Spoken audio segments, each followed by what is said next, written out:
السلام علیکم ورحمۃ اللہ وبرکاتہ۔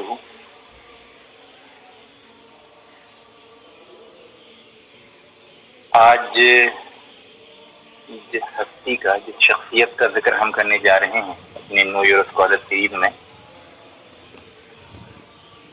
جس شخصیت کے بارے میں تذکرہ پڑھنے، سننے اور سمجھنے جا رہے ہیں، وہ شخصیت کسی تعریف کی محتاج نہیں ہے، اور ان کی ہستی اس بات کی محتاج نہیں ہے کہ میرے جیسا ادنا انسان جو ہے وہ ان کی تعریف کرے اور ان کے بارے میں بیان کرے۔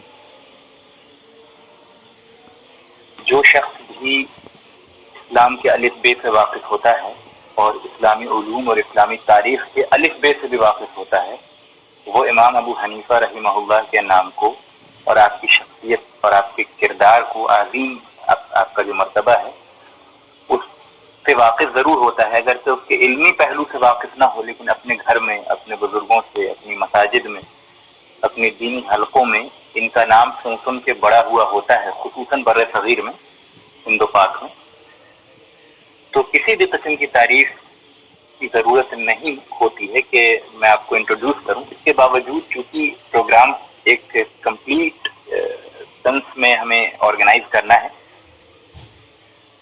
تو انشاءاللہ چند بنیادی باتیں بھی آپ کے سامنے رکھی جائیں گی۔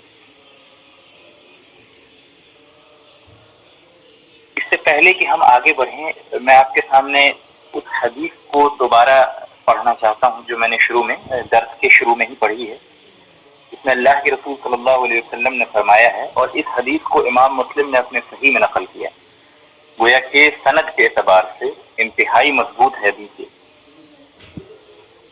اور اللہ کے رسول صلی اللہ علیہ وسلم نے حضرت سلمان فارسی کی مجلس میں بیٹھ کے، سلمان فارسی جو ہے وہ پرشین کو کہا جاتا ہے، تو ایک صحابی بہت مشہور ہیں سلمان فارسی، پرشیا سے آئے تھے وہ، ہی واز ناٹ عرب۔ ان کی مجلس میں بیٹھ کے یہ بات فرمائی تھی کہ لو کان الدین، کہ اگر دین عند ثریا، ثریا پہ ہوتا، ثریا جو ہے وہ ستاروں کے ایک کلیکشن کو کہتے ہیں، ستاروں کی ایک کلیکٹیو باڈی کو ثریا کہا جاتا ہے۔ تو اللہ کے رسول صلی اللہ علیہ وسلم نے ایک بات ارشاد فرمائی کہ لو کان الدین عند ثریا، کہ اگر یہ دین جو ہے وہ ستاروں میں ہوتا، دنیا میں نہیں ہوتا، انسان کی پہنچ سے بہت دور ہوتا، بہت بلند ہوتا اور انسانی سمجھ سے بہت بالاتر ہوتا، لو کان الدین عند ثریا، کہ اگر یہ دین ستاروں میں ہوتا، لذهب به رجل من فارس، تو فارس کا ایک شخص، میری امت میں فارس کا ایک شخص ایسا ضرور ہوتا جو اسے وہاں سے بھی لے آتا۔ تو کتنی عظیم حدیث ہے کہ اللہ کے رسول فرما رہے ہیں کہ اگر دین اس روئے زمین پہ نہیں ہوتا، سورج اور چاند پہ نہیں ہوتا، بلکہ ستاروں میں ہوتا، جو یعنی کروڑ کلومیٹر ہم سے دور ہیں، اگر ان پہ بھی دین ہوتا تو بھی فارس کی قوم میں سے میری امت کا ایک شخص ضرور ایسا ہوتا جو وہاں سے اس دین کو لے آتا۔ اب ظاہر یہ مطلب ایسا ہے نہیں، this is not a reality, this is imaginative scenario جس کو کہا جاتا ہے، کہ ایک سچویشن آپ نے امیجن کی اور پھر اس سچویشن کو امیجن کر کے آپ نے یہ بتایا کہ اگر یہ بات ہوتی تو یہ بات ہوتی۔ تو ایسی باتیں جب ہم کرتے ہیں اسلوب میں، اپنی زبان میں، تو اس کا مقصد صرف یہ بتانا ہوتا ہے کہ اگر یہ سچویشن ہوتی، یہ اسٹرینج سچویشن ہوتی، تو بھی یہ چیز ہو جاتی۔ یعنی دوسری چیز جس پہ ہم اسٹریس دینا چاہ رہے ہیں وہ اتنی حقانیت پہ مبنی ہے، اتنی ٹرو ہے کہ اگر سچویشن ایسی اسٹرینج بھی ہوتی، یعنی دین جو ہے اس دنیا میں نہیں ہوتا، ستاروں میں ہوتا، تو بھی ایک شخص ہوتا فارس کا جو اسے وہاں سے بھی لے آتا، اس کے فہم کو حاصل کر لیتا، اپنی ذہانت کے بنا پہ، اپنی عقل اور صلاحیت کے بنا پہ، اپنے علم کے بنا پہ، اپنے تقوی کے بنا پہ اسے دین کو وہاں سے حاصل کر لیتا۔ تو پتہ یہ چلا کہ ایسے اسلوب پہ جب کلام کیا جاتا ہے، اس طریقے سے جب بات کی جاتی ہے، تو گویا کہ اس بات کی پہ توکیدی یعنی تاکیدی اسلوب کے لیے اختیار کیا جاتا ہے کہ نارمل حالت میں تو یہ بالکل ہی ممکن ہے، اگر ایسی اسٹرینج حالت ہو جائے تو بھی یہ چیز ہو جاتی ہے۔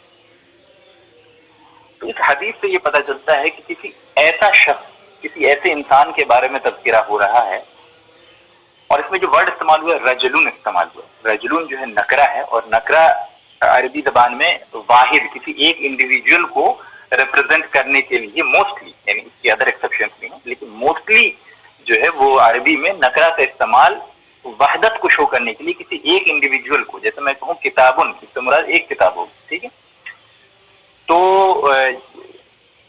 تو رجلن استعمال ہوا عربی میں، جس کا مطلب یہ ہے کہ ایک کوئی شخص ایسا ہوتا، ایک کوئی شخص ہوگا جو ایسا کر لے.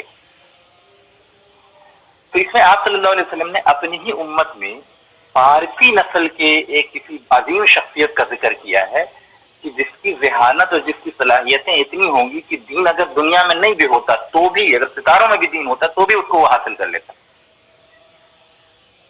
تو پتہ یہ چلا کہ یہ کوئی عظیم ہستی پرشین نسل میں ہونے والی تھی آپ صلی اللہ علیہ وسلم کی امت میں. اور جیسا کہ امام ابن حجر اور حافظ ذہبی اور بہت سارے دوسرے ائمہ حدیث اور بہت سارے اسکالرز جو ہیں وہ فرماتے ہیں کہ اس حدیث میں جس شخص کا تذکرہ کیا گیا ہے وہ امام ابو حنیفہ رحمہ اللہ. اور یہ کون فرما رہا ہے؟ ابن حجر فرما رہے ہیں. ابن حجر رحمہ اللہ کا مقام حدیث میں اتنا بلند ہے کہ ان کو خاتم المحدثین کہا جاتا ہے. خاتم المحدثین مطلب تمام محدثین کا اختتام ابن حجر پہ ہوا، ٹھیک ہے. ان کو امیر المؤمنین فی الحدیث بھی کہا جاتا ہے، یعنی حدیث میں تمام مؤمنین کے امام ہیں، تمام مؤمنین کے امیر ہیں. وہ اتنا بلند مقام علم حدیث میں ان کا ہے. اور علم حدیث میں خصوصاً دیکھا جائے تو ابن حجر کا مقام امام ابن تیمیہ سے بھی اوپر ہے، ٹھیک ہے. اگرچہ باقی علوم میں ابن تیمیہ کا مقام زیادہ ہے، لیکن اگر خصوصاً علم حدیث میں دیکھا جائے تو ابن حجر کا یہ مقام جو میں نے آپ کے سامنے واضح کیا.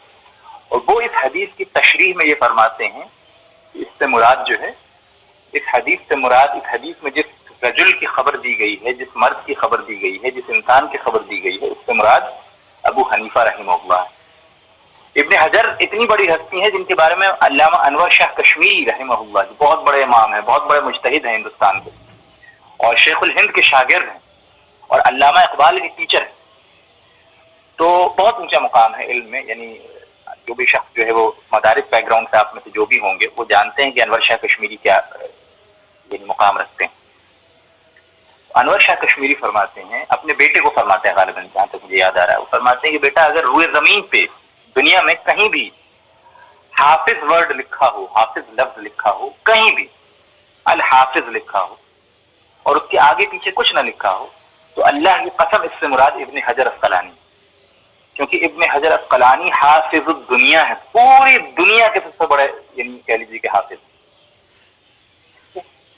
تو یہ مقام ہے ابن حجر کا. اور وہ اس حدیث کی تشریح میں کیا فرماتے ہیں کہ اس حدیث میں جو فرمایا اللہ کے رسول صلی اللہ علیہ وسلم نے کہ لو کان الدین عند الثریا، کہ اگر دین جو ہے وہ ستاروں میں ہوتا، لذهب به رجل من فارس، تو فارس کا ایک شخص جو ہے، پرشیا کا ایک انسان، پرشین نسل ایک انسان، فارس ایرانی نسل کہا جائے گا، اس کا ایک انسان جو ہے وہ دین کو وہاں سے بھی حاصل کر لے.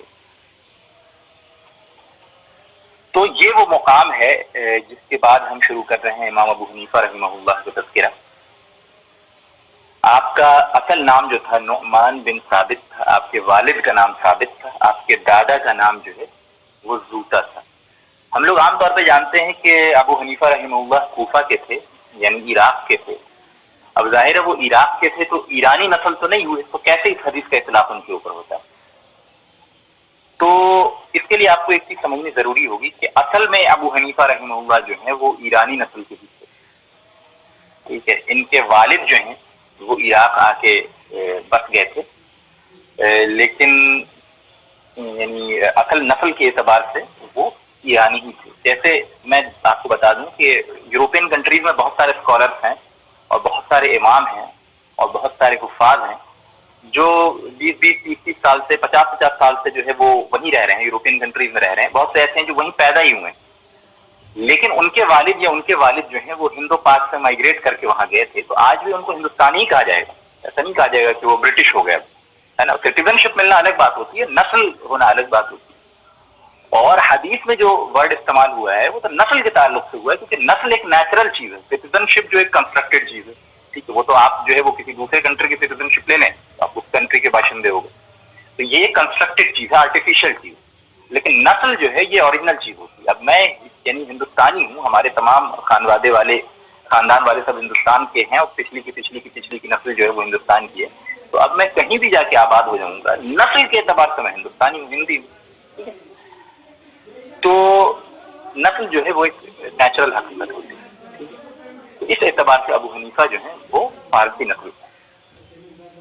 ان کے جو والد تھے ان کا نام تھا ثابت، اور صحیح ترین قول کے مطابق ابو حنیفہ رحمہ اللہ کی پیدائش جو ہے وہ 81 ہجری میں ہوئی، 81 ہجری، یعنی 70 ایئرس آفٹر دا ڈیمائس آف رسول اللہ صلی اللہ علیہ وسلم. اللہ کے رسول صلی اللہ علیہ وسلم کے وفات کے 70 سال بعد. تو ان کے جو والد تھے ان کا نام تھا ثابت، اور دادا جو تھے ابو حنیفہ کے ان کا نام تھا زوتا. ان کا دوسرا نام بھی تھا، لیکن زوتا نام سے یہ زیادہ مشہور تھا. اور یہ کنورٹڈ، مطلب ان کے دادا جو تھے وہ اپنی جوانی میں کافر تھے، اور پھر انہوں نے اسلام قبول کیا. اور وہ بھی بڑا ایک خوبصورت واقعہ ہے، میں چاہتا ہوں کہ آپ کے سامنے بیان کر دوں. حضرت عمر کے دور میں جب اسلامی فوجیں جو ہے خراسان میں جنگ کر رہی تھیں، خراسان سے مراد دیکھیے، خراسان جو ہے وہ عربی میں جب خراسان استعمال ہوتا ہے تو اس سے مراد 3 خطے ہوتے ہیں بیسیکلی. ایران کا ایک حصہ کو خراسان کہا جاتا ہے، افغانستان کا، اور پھر پاکستان کا. یہ تینوں حصے کی جوائنٹ جو جیوگرافی ہے اس حصے کو خراسان کہا جاتا ہے عربی میں، خاص طور پہ حدیث کی اصطلاح میں.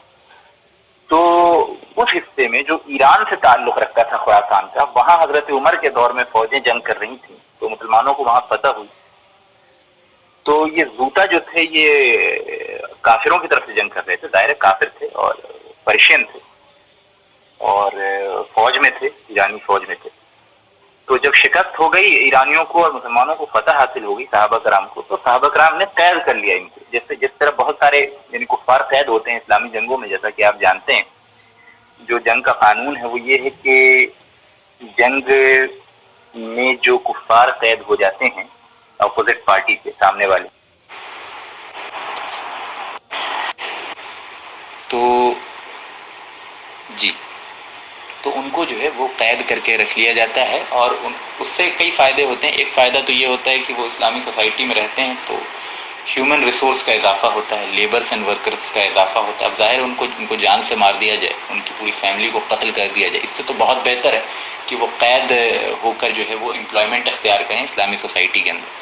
دوسرا اس سے بھی بڑا فائدہ یہ ہوتا ہے کہ عام طور پہ دیکھا گیا ہے تاریخ کے اندر کہ جو کفار قید ہو کے آتے ہیں اور اسلامی سوسائٹی کے اندر رہتے ہیں تو پھر اسلامی اخلاق سے متاثر ہوتے ہیں، اسلامی تعلیمات کو قریب سے دیکھتے ہیں، اور پھر اسلام کے نظام کو سمجھتے ہیں، توحید کی تعلیمات کو سمجھتے ہیں، قرآن کی آیات سنتے ہیں، تو ان کے قلوب پہ اثر ہوتا ہے. اور اکثر و بیشتر یعنی بہت دفعہ یہ دیکھا گیا ہے کہ وہ اسلام کو قبول کر لیتے ہیں، اور پھر ان کی نسلیں کروڑ لوگ جو ان کی نسلوں میں 20 30 40 50 60 جنریشنز تک جتنے لوگ پیدا ہوں گے، سب ان کے ایک قبول اسلام سے سارے کے سارے لوگ جو ہیں وہ مسلمان ہی پیدا ہوتے ہیں. کیونکہ عام طور پہ انسان جس دین میں پیدا ہوتا ہے اسی دین میں مرتا ہے عام طور پہ.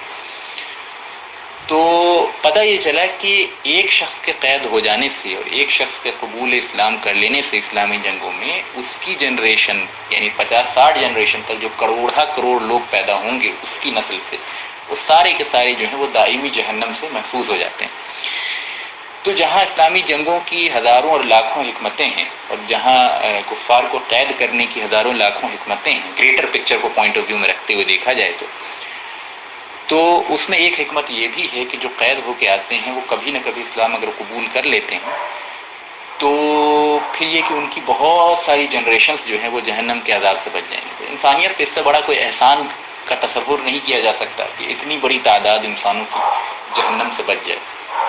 تو یہ بھی اللہ تعالیٰ کا احسان ہے کہ اللہ تعالیٰ نے قید کرنے کی حکم کو اور مصلحت کو باقی رکھا ہے اسلامی جنگوں کے اندر. تو بہرحال یہ زوتا جو ہیں وہ قید ہو کے آئے، حضرت عمر کے دور میں زنجیروں میں جکڑ کے انہیں مدینہ لایا گیا، اور بنو تیم کے ایک عورت کے حصے میں یہ آئے. بنو تیم وہ قبیلہ تھا جو حضرت ابوبکر صدیق کا تھا.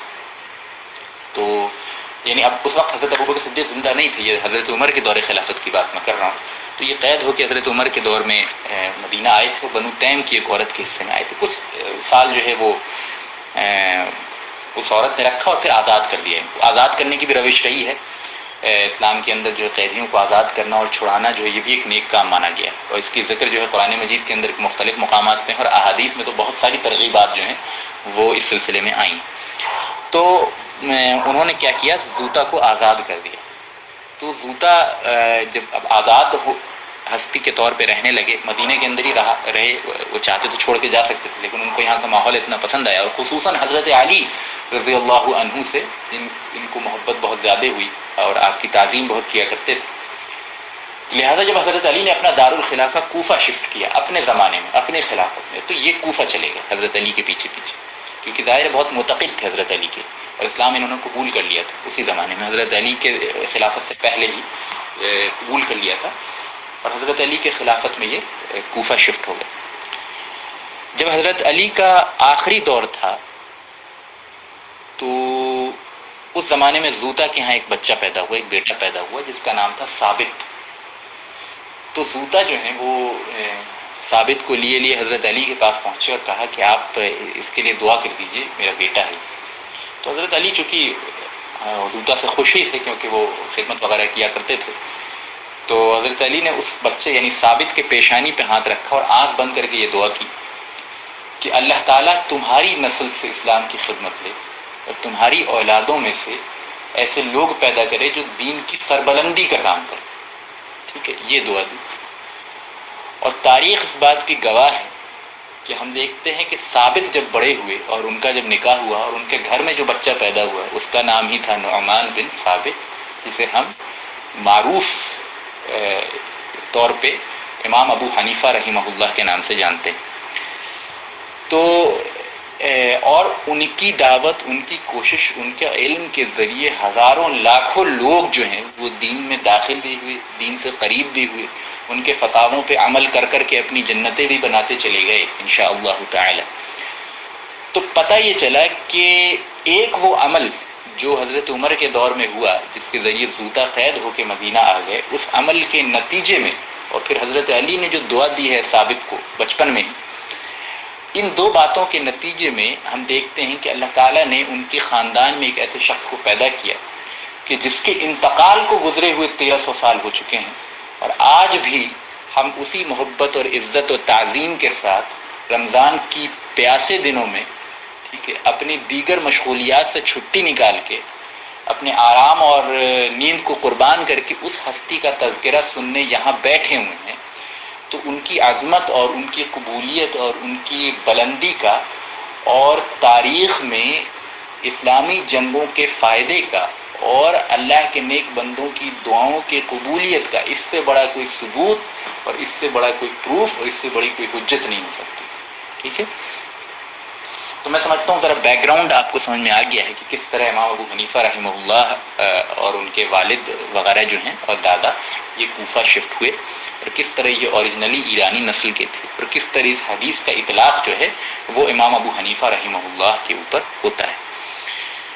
تو اس سے پہلے کہ ہم امام ابو حنیفہ رحمہ اللہ کا مزید تذکرہ کریں، جیسا کہ آپ نے اگر پڑھا ہو اس ڈسکرپشن کو جو آپ کے پاس پہنچایا گیا تھا، جس میں یہ بیان کیا گیا تھا کہ کون کون سا ٹاپک ہم کور کریں گے امام ابو حنیفہ رحمہ اللہ کی لائف کو پڑھتے وقت، تو اس بات کو اگر آپ سامنے رکھیں تو ہم دیکھتے ہیں کہ پہلی چیز جو ہم سمجھیں گے اس کے بعد، یعنی اس سے پہلے کہ ہم امام ابو حنیفہ رحمہ اللہ کی لائف کو مزید سمجھیں، یہ بہت انتہائی ضروری ہو جاتا ہے، کیونکہ آپ رحمہ اللہ کی پیدائش جو ہے اللہ کے رسول صلی اللہ علیہ وسلم کے وفات کے صرف 70 ایئرس بعد ہی ہوئی تھی، لہٰذا یہ سمجھنا انتہائی ضروری ہو جاتا ہے کہ اللہ کے رسول صلی اللہ علیہ وسلم کے زمانے میں اور بعد میں صحابہ اور تابعین کے زمانے میں اسلامی شریعت اور اسلامی دین کس طرح حاصل کیا گیا اور کس طرح منتقل ہوا، کس طرح اس کا جس کو کہہ سکتے ہیں ٹرانسفر ہوا، کس طرح محفوظ ہوا، ہے نا۔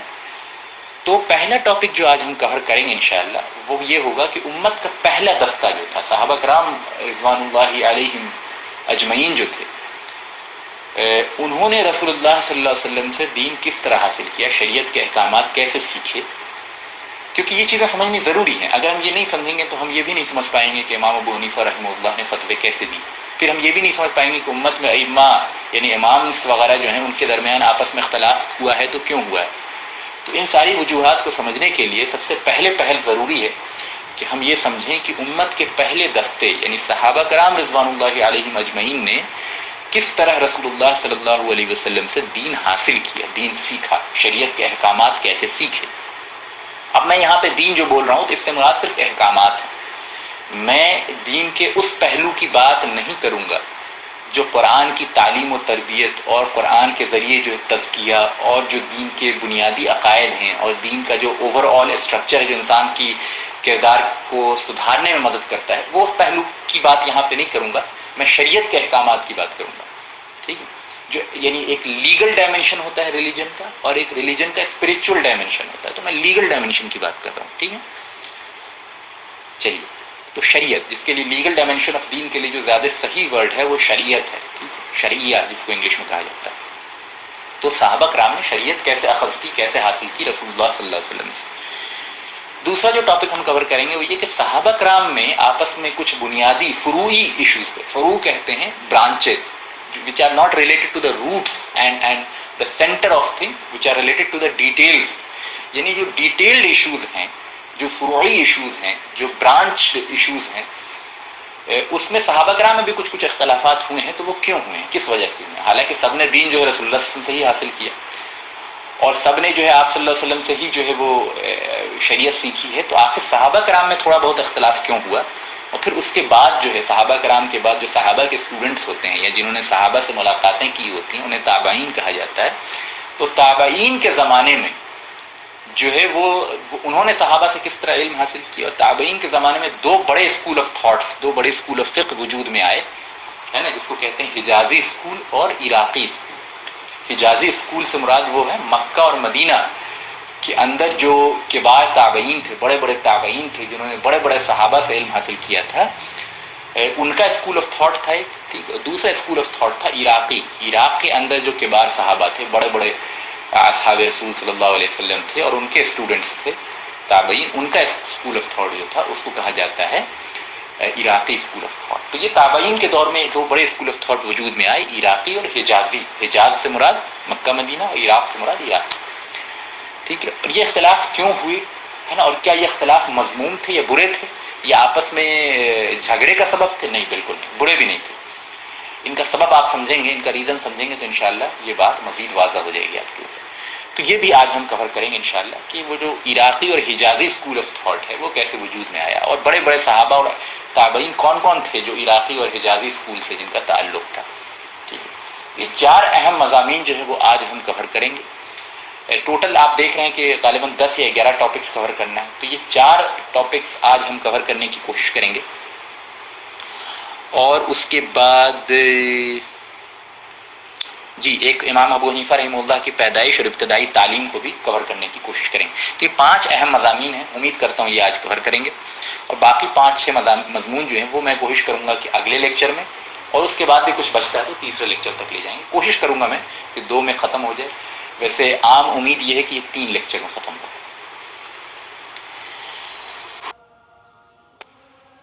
اس بات کو سمجھتے ہیں کہ صحابہ کرام نے رسول اللہ صلی اللہ علیہ وسلم سے دین کیسے حاصل کی، امت کے پہلے دستے نے رسول اللہ صلی اللہ علیہ وسلم سے شریعت کیسے اخذ کی۔ تو شرعی احکامات جو ہیں ان کو حاصل کرنے کا صحابہ کرام نے 2 طریقے سے رسول اللہ صلی اللہ علیہ وسلم سے شرعی احکام سیکھے، ایک کہتے ہیں دلالتاً اور ایک کہتے ہیں صراحتاً، ٹھیک ہے، یعنی ایک صریح طریقے سے اور ایک دلیل کے طریقے سے۔ صراحتاً کا مطلب یہ ہے کہ بالکل یعنی الفاظ کی بغیر تبدیلی کے من و عن سیکھ لینا، جیسے اللہ کے رسول صلی اللہ علیہ وسلم نے فرمایا نماز پڑھو، نماز قائم کرو، اس میں تو کوئی وہ والی بات نہیں، بالکل یعنی وہ واضح ہو گیا صحابہ کرام کے اوپر کہ نماز پڑھنی۔ آپ صلی اللہ علیہ وسلم نے فرمایا کہ زکوٰۃ دینی ہے اور زکوٰۃ کا یہ نصاب ہے، بالکل واضح ہو گیا، اس میں کوئی اختلاف نہیں۔ اسی طرح آپ صلی اللہ علیہ وسلم نے یہ فرمایا کہ رمضان کے روزے رکھو، ٹھیک ہے، تو یہ بھی بات بالکل واضح ہوگی صحابہ کرام۔ پھر آپ صلی اللہ علیہ وسلم نے یہ فرمایا شراب حرام ہے، تو یہ بات بھی واضح ہوگی۔ تو قرآن مجید میں جو احکامات بالکل الفاظ بالفاظ نازل ہوئے، یا اللہ کے رسول صلی اللہ علیہ وسلم نے جس بات کا براہ راست حکم دیا، ان تمام امور کے ذریعے جو شرعی احکامات نکالے جاتے ہیں ان کو کہا جاتا ہے صراحتاً، صریح, ڈائریکٹ, ٹھیک ہے, کلیئر کٹ, وداؤٹ ایمبیگوٹی. اس کا مطلب یہ نہیں کہ باقی احکامات ایمبیگوس, یہ نہیں ہے. مطلب یہ ہے کہ ٹرمینالوجی دی جاتی ہے تو وہ کسی وجہ سے دی جاتی ہے. مطلب صرف یہ ہے کہ براہ راست ڈائریکٹ صریح طور پہ رسول اللہ صلی اللہ علیہ وسلم سے شریعت اخذ کی, قرآن کی آیات کے ذریعے حرام و حلال کا پتہ چلا, یا آپ صلی اللہ علیہ وسلم نے کھل کے فرمایا کہ فلاں چیز حرام ہے اور فلاں چیز حلال ہے, ٹھیک ہے, یہ چیز حرام ہے اور یہ چیز حلال ہے, ٹھیک ہے, یہ چیز فرض ہے, یہ چیز جو ہے وہ جائز نہیں ہے کرنا, ٹھیک ہے. اس کو کہتے ہیں صراحتاً شریعت حاصل کرنا. امت دین کے اندر بہت سارے احکامات ہیں جو صریح ہیں. نماز کی فرضیت صریح ہے, شراب کا حرام ہونا صریح, ٹھیک ہے, اسی طرح جو ہے وہ زنا کا حرام ہونا صریح ہے, سود کا حرام ہونا صریح ہے, ٹھیک ہے, وضو کا واجب ہونا صریح ہے, قرآن میں اس کا حکم, ٹھیک ہے, اسی طرح حج کا فرض ہونا صریح ہے. تو اسی طرح بہت سارے احکامات ہیں شریعت کے اندر جن کا صراحتاً واضح ہونا, فرض, واجب اور حرام ہونا یہ بالکل کلیئر کٹ ہے. صحابہ کرام کی نگاہ میں انہوں نے اس کو ایز اٹ از کنوے کر دیا, تابعین کر. یہ پہلا طریقہ ہے جس کو ہم کہتے ہیں صراحتاً. دوسرا طریقہ سمجھتے ہیں دلالتاً, یعنی دلیل کے ذریعے کسی چیز کو اخذ کرنا. یہ قیاس نہیں ہے, قیاس الگ چیز ہوتی ہے. کوئی بھی انسان آپ میں سننے والا یہ نہ سمجھے کہ جو دوسرا پہلو میں بتانے جا رہا ہوں دلالتاً یعنی دلیل کے ذریعے شریعت حاصل کرنا رسول اللہ صلی اللہ علیہ وسلم سے, اس کا مطلب قیاس نہیں ہے. قیاس جس کو کہتے ہیں وہ الگ چیز ہوتی ہے, ٹھیک ہے, وہ ہم آگے کافی بعد میں سمجھائیں گے انشاءاللہ وہ کیا ہوتا ہے. آپ میں سے جو لوگ تھوڑی بہت اصول الفقہ جانتے ہیں ان کو یہ ڈاؤٹ ہوتا ہے, جو بالکل نہیں جانتے ان کو یہ ڈاؤٹ نہیں ہوگا, ٹھیک ہے.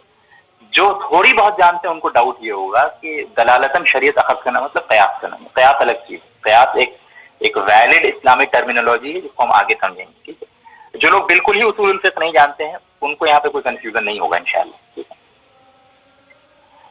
تو جی دلالتاً کیسے شریعت اخذ کیا صحابہ نے؟ مثال کے طور پر اللہ کے رسول صلی اللہ علیہ وسلم نے فرمایا وضو کرنا فرض ہے, وضو کرنا واجب ہے. خود اللہ کے رسول صلی اللہ علیہ وسلم نے نہیں فرمایا بلکہ قرآن کی آیت جو ہے وہ اس تعلق سے موجود ہے. اب قرآن کی آیت سورہ مائدہ میں موجود ہے. اب بات یہ سامنے آئی کہ اللہ کے رسول صلی اللہ علیہ وسلم جب وضو فرماتے تھے نا تو رک رک کے یہ نہیں بتاتے تھے کہ یہ واجب ہے, یہ سنت ہے, یہ نفل ہے, یہ کر سکتے ہو, یہ نہیں کر سکتے. اس طرح کی ڈیٹیلز کی ضرورت صحابہ کرام کو تھی ہی نہیں. جب آپ صلی اللہ علیہ وسلم وضو فرماتے تھے صحابہ کرام ایز اٹ از, بنا کسی تفصیل کو جانے ہوئے, بنا کسی سوال کو کیے ہوئے, بنا کسی فضول کی کہ اللہ کے رسول یہ چھوڑ دیں گے تو کیا ہوگا, یہ کر لیں گے تو کیا, یہ ساری بات نہیں, بالکل ایسے ہی جیسے آپ صلی اللہ علیہ وسلم کرتے تھے ویسے ہی صحابہ کرام ایز اٹ از کر لیتے تھے. اب ایک اور چیز سمجھ لیجیے کہ یہ چیز چونکہ صحابہ کرام رسول اللہ صلی اللہ علیہ وسلم سے دین سیکھ رہے تھے اور آپ صلی اللہ علیہ وسلم اللہ کی طرف سے گائیڈڈ تھے, تو اس لیے سوال نہ پوچھنا از کمپلیٹلی آل رائٹ, بلکہ یہ بیسٹ ڈسکورس. لیکن کسی عام انسان سے میں آپ کو کوئی بات سمجھاتا ہوں, میں آپ کے سامنے وضو کا طریقہ کرتا ہوں, آپ مجھ سے سوال پوچھیں گے کہ یہ واجب ہے کہ نہیں, یہ فرض ہے کہ نہیں, آپ یہ کیوں کر رہے ہیں. وہ سوال پوچھنا غلط نہیں ہے. کسی بھی غیر نبی سے سوال پوچھنا غلط نہیں ہے, کیونکہ غیر نبی سے ہمیشہ ممکن ہے کہ خطا ہو سکتی ہے. میں یہ نہیں کہہ رہا کہ خطا ہوگی ہی, لیکن خطا ہونے کا احتمال ہے, ممکن ہے خطا ہو. نبی سے شریعت اور دین میں خطا نہیں ہوتی, لہذا نبی سے سوال نہ پوچھنا از دی بیسٹ ڈسکورس. اور غیر نبی اگر آپ کو کوئی چیز سکھا رہا ہے اور آپ کو کوئی ڈاؤٹ آ رہا ہے تو آپ سوال پوچھ سکتے ہیں, ٹھیک ہے. تو چلیے آگے چلتے ہیں. تو صحابہ کرام جو ہیں وہ جب وضو سیکھتے تھے تو بالکل منوعان جیسے اللہ کے رسول صلی اللہ علیہ وسلم کر رہے ہیں ویسے ہی کر لیتے. کسی صحابی کو اس بات کی ضرورت نہیں پیش آئی کہ میں یہ پوچھوں کہ آپ صلی اللہ علیہ وسلم وضو جو کر رہے ہیں تو اس میں سے کون کون سی چیز میں چھوڑ سکتا ہوں, کیونکہ صحابہ کا ایک طریقہ یہ تھا کہ وہ چھوڑنے میں وشواس نہیں کرتے تھے, بلکہ ان کی زندگی کی تگودو اس بات کو سیکھنے میں لگی ہوتی تھی کہ کیسے ہم زیادہ سے زیادہ عمل کریں, کیسے ہم زیادہ سے زیادہ اللہ کو راضی کریں. ہماری زندگی کا معاملہ یہ ہوتا ہے کہ ہم یہ پتہ لگانے کی کوشش کرتے ہیں کہ کتنا کم سے کم کام کریں گے تو کام چل جائے. فرق سمجھ رہے ہیں نا؟ ہم یہ پتہ لگانے کی کوشش یہ کرتے ہیں دین کے معاملے میں. دنیا کے معاملے میں ہم یہ کوشش کرتے ہیں کہ بھائی تھوڑی سیلری بڑھ جائے تو اچھی بات ہے. اب ظاہر ہے آپ جاب کرتے ہیں, آپ چاہتے ہیں کہ سیلری بڑھے, آپ یہ تھوڑی چاہتے ہیں کہ نہیں یار سیلری کم ہو جائے میری. کوئی انسان جو ہے جو میری باتیں سن رہا ہے وہ اس میں سے کوئی بھی ایسا انسان نہیں ہوگا یہ چاہتا ہو کہ یار جاب جو کر رہے ہیں نا سیلری بہت ہے, تھوڑا سیلری کم ہو جانی چاہیے. ٹھیک ہے, بس ضرورت کے مطابق سیلری ہو, مجھے 15,000 روپے 20,000 روپے ملے, میرا کھانا پینا ہو جائے, اٹھنا بیٹھنا ہو جائے. اگر مجھے 40,000 مل رہا ہے یا 50,000 مل رہا ہے تو یہ یار بڑی تکلیف دے, بہت اس کے لیے وہ کرنا پڑ رہا ہے, کم سے کم بھی ایسا کوئی نہیں چاہتا. تو دنیاوی امور میں ہم چاہتے ہیں کہ زیادہ سے زیادہ بیٹر چیزیں ہمیں حاصل ہو, اور اس میں کوئی حرج نہیں ہے. میں یہ کہہ رہا ہوں اگر انسان یہ توقع کر رہا ہے کہ اس کی سیلری بڑھے, اس کی آمدنی بڑھے جائز طریقے سے, تو اس میں کوئی برائی نہیں ہے شرعی اعتبار سے. لیکن جب دین کا معاملہ ہوتا ہے تو ہمارا اپروچ یہ ہوتا ہے کہ کتنا کم سے کم کریں کہ کام چل جائے, تاکہ ہم اپنی ساری قوت و طاقت کو دنیا بلڈ کرنے میں لگا سکیں. صحابہ کرام کا اپروچ اس سے مختلف ہوتا تھا. صحابہ یہ کرتے تھے کہ جتنا میکسیمم دین میں عمل ہم کر سکے کریں, پھر جو طاقت بچے گی اس حساب سے ہم اپنی تھوڑی بہت دنیا بنا لیں گے, تاکہ جو ہے بیوی بچوں کو کھانا کھلا سکیں, اپنا کھانا چلا سکیں, تھوڑی بہت جو بزنس ہے اس کو کر سکیں, کھیتی ویتی اگر ہے تو اس کا دھیان رکھ سکیں. تو صحابہ اپنا بیسٹ ٹائم جو ہے, صحابہ اپنی زندگی کا بیسٹ وقت جو ہے وہ دین کو دیتے تھے, اور پھر تھک جب یعنی اس سے جب وقت بچتا تو پھر دنیا کمانے میں وقت لگاتے تھے. اور اس کا مطلب یہ نہیں ہے کہ صحابہ دنیا کمانے میں یقین نہیں رکھتے تھے یا بزنس کرنے میں یقین نہیں رکھتے تھے یا باقی چیزوں, وہ ساری چیزیں کرتے تھے. لیکن پرائرٹی کی جب بات آتی ہے تو صحابہ کرام کے نزدیک جنت کا حصول سب سے بڑی پرائرٹی, اللہ کی رضا کا حصول سب سے بڑی پرائرٹی تھی. لہٰذا وہ اس معاملے میں, اس چیز میں, اس بحث میں نہیں پڑتے تھے کہ کون سی چیز چھوڑ سکتے ہیں, وہ یہ دیکھتے تھے کون کون سی چیز کر سکتے ہیں. ٹھیک ہے, ہمارا اپروچ یہ ہوتا ہے کہ کون کون سی چیز چھوڑ سکتے ہیں. جب آپ صحابہ کرام کے کوشچنس پہ غور کرتے ہیں جو انہوں نے رسول اللہ صلی اللہ علیہ وسلم سے پوچھے ہیں, آپ صلی اللہ علیہ وسلم کی موجودگی میں, جن کا ذکر احادیث میں کثرت سے آتا ہے, تو ہم دیکھتے ہیں کہ صحابہ کے تمام کوشچنس اس بات کے اراؤنڈ ریوالو کرتے ہیں کہ اللہ کے رسول ہم کیا کر سکتے ہیں کہ ہم جنت میں پہنچیں. اللہ کے رسول ہم کس طرح قربانی دے سکتے ہیں کہ اللہ کی نگاہ میں ہماری عزت بڑھ جائے. اللہ کے رسول کون سا عمل ایسا ہے جو میں کر لوں کہ میں میرے جو ہے وہ گناہ معاف کروں. ہم جب مفتی صاحب کے پاس جاتے ہیں, قاضی صاحب کے پاس جاتے ہیں, عالم کے پاس جاتے ہیں, تو ہم کیا سوال کرتے ہیں کہ یہ کھا سکتے ہیں, اگر ہم یہ کام کر رہے ہیں تو کیا مطلب حرام ہے, کوئی جگاڑ نہیں ہے کہ مطلب یہ حلال ہو جائے, کوئی کسی دوسرے اسکالر کے نزدیک یہ حلال ہے کیا تاکہ کچھ راستہ نکل آئے. ارے یہ تو بہت سخت ہے, کچھ ایسا راستہ بتائیے کہ اس پہ ہم عمل بھی کر لیں اور حرام بھی نہ ہو. تو ہماری زندگی کی ساری تگودو یہ ہوتی ہے کہ دین سے ہم کتنے حد تک چھٹکارا پا لیں اور کتنے کم سے کم دین کے ساتھ ہماری زندگی گزر جائے. اور اس کے برعکس صحابہ کرام کا اپروچ کیا تھا میں نے آپ کے سامنے واضح کر دیا.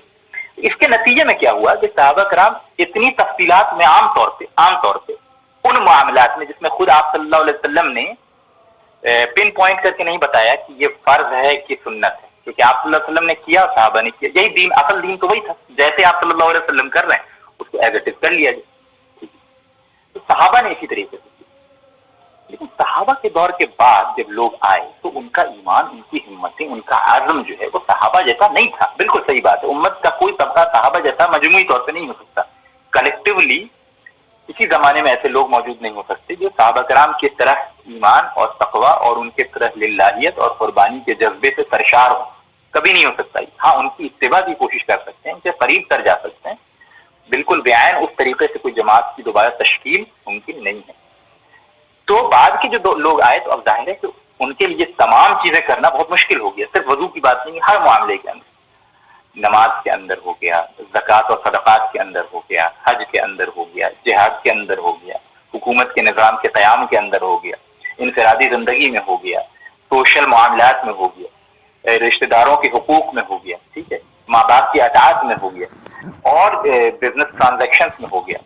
ٹھیک ہے, اس طرح سے غرض یہ کہ ہزاروں معاملات ایسے آئیں جن تمام معاملات میں ہر عمل کو 100% اس طریقے سے کرنا جس طریقے سے رسول اللہ صلی اللہ علیہ وسلم نے کیا, اور بالکل اس میں کوئی تبدیلی نہیں کرنا. جو چیز چھوڑنے کی اجازت ہے اس کو بھی نہ چھوڑنا, یہ چیز ہر زمانے میں تمام معاملات کے اندر ہر انسان کے لیے ممکن نہیں تھا. صحابہ کرام کے دور کے بعد جو لوگ آئے ان میں سے بھی بہت سارے نیک تھے, بہت للہیت والے تھے, اللہ سے بہت مقرب لوگ تھے, لیکن ان میں ایسے لوگ بھی تھے. عام طور پہ عوام ہمیشہ ایسی ہی ہوتی کہ وہ اس بات کی صلاحیت نہیں رکھتے تھے کہ ہر معاملے کے اندر بالکل مکمل ویسے کریں جیسے آپ صلی اللہ علیہ وسلم نے کیا.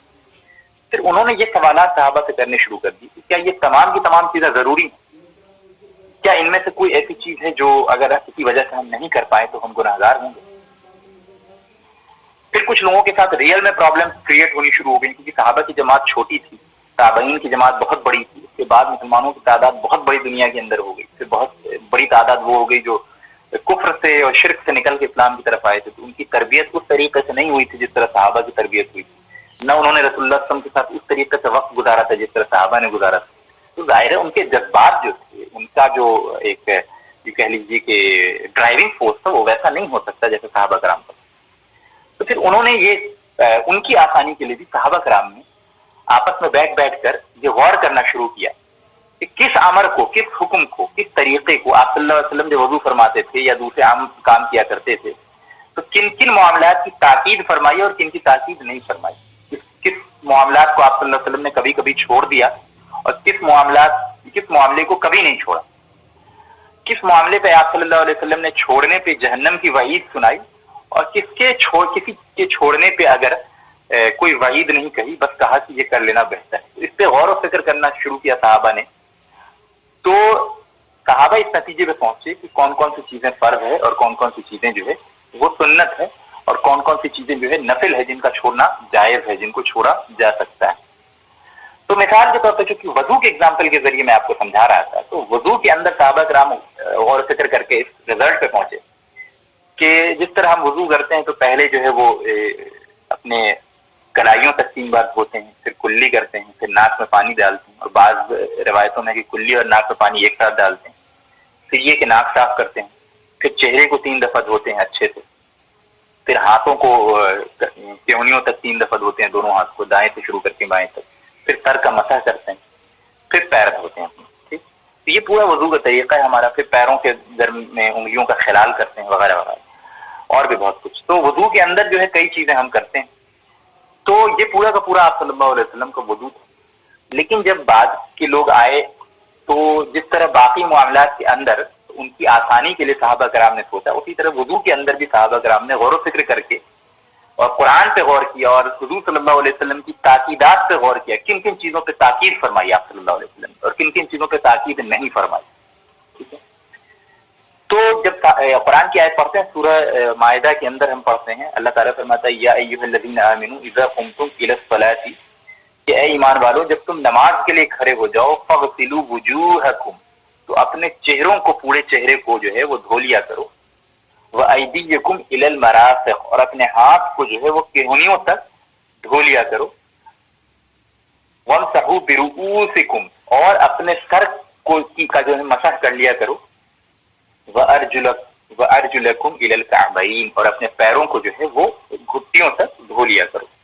تو قرآن مجید میں جو وضو کا طریقہ بیان کیا گیا وہ صرف وہ حصہ بیان کیا گیا جو اللہ تعالیٰ نے فرض کیا تھا، اور باقی آپ صلی اللہ علیہ وسلم جو مکمل وضو کرتے تھے، that was the best way to do وضو۔ لیکن جب قرآن پہ غور کیا اور آپ صلی اللہ علیہ وسلم کی تاکیدات پہ غور کیا تو پتہ چلا کہ آپ صلی اللہ علیہ وسلم نے انہی 4 چیزوں پہ صرف تاکید کی، باقی چیزوں پہ تاکید نہیں کی ہے، صرف افضل قرار دیا۔ جیسے مسواک کو آپ نے افضل قرار دیا، کلی کرنے کو آپ نے افضل قرار دیا۔ تو صحابہ کرام نے غور و فکر کر کے اس نتیجے پہ پہنچے، بعض صحابہ پہنچے کہ 4 ہی فریضہ ہے، وضو کے اندر صرف 4 چیزیں فرض ہیں۔ اور یہ عبداللہ ابن مسعود وغیرہ بہت بڑے صحابہ ہیں، عبداللہ ابن مسعود، ان کی رائے بھی یہی تھی کہ 4 چیزیں جو ہے وہ وضو کے اندر فرض ہیں، جن کا یہاں قرآن کے اندر ذکر ہے۔ ایک، چہرے کو دھونا اچھے سے، ٹھیک ہے، اور دونوں ہاتھوں کو دھونا، سر کا مسح کرنا اور پیر دھونا، یہ 4 چیزوں کا یہاں ذکر ہے، لہٰذا یہی 4 چیزیں ہیں جو واجب ہیں۔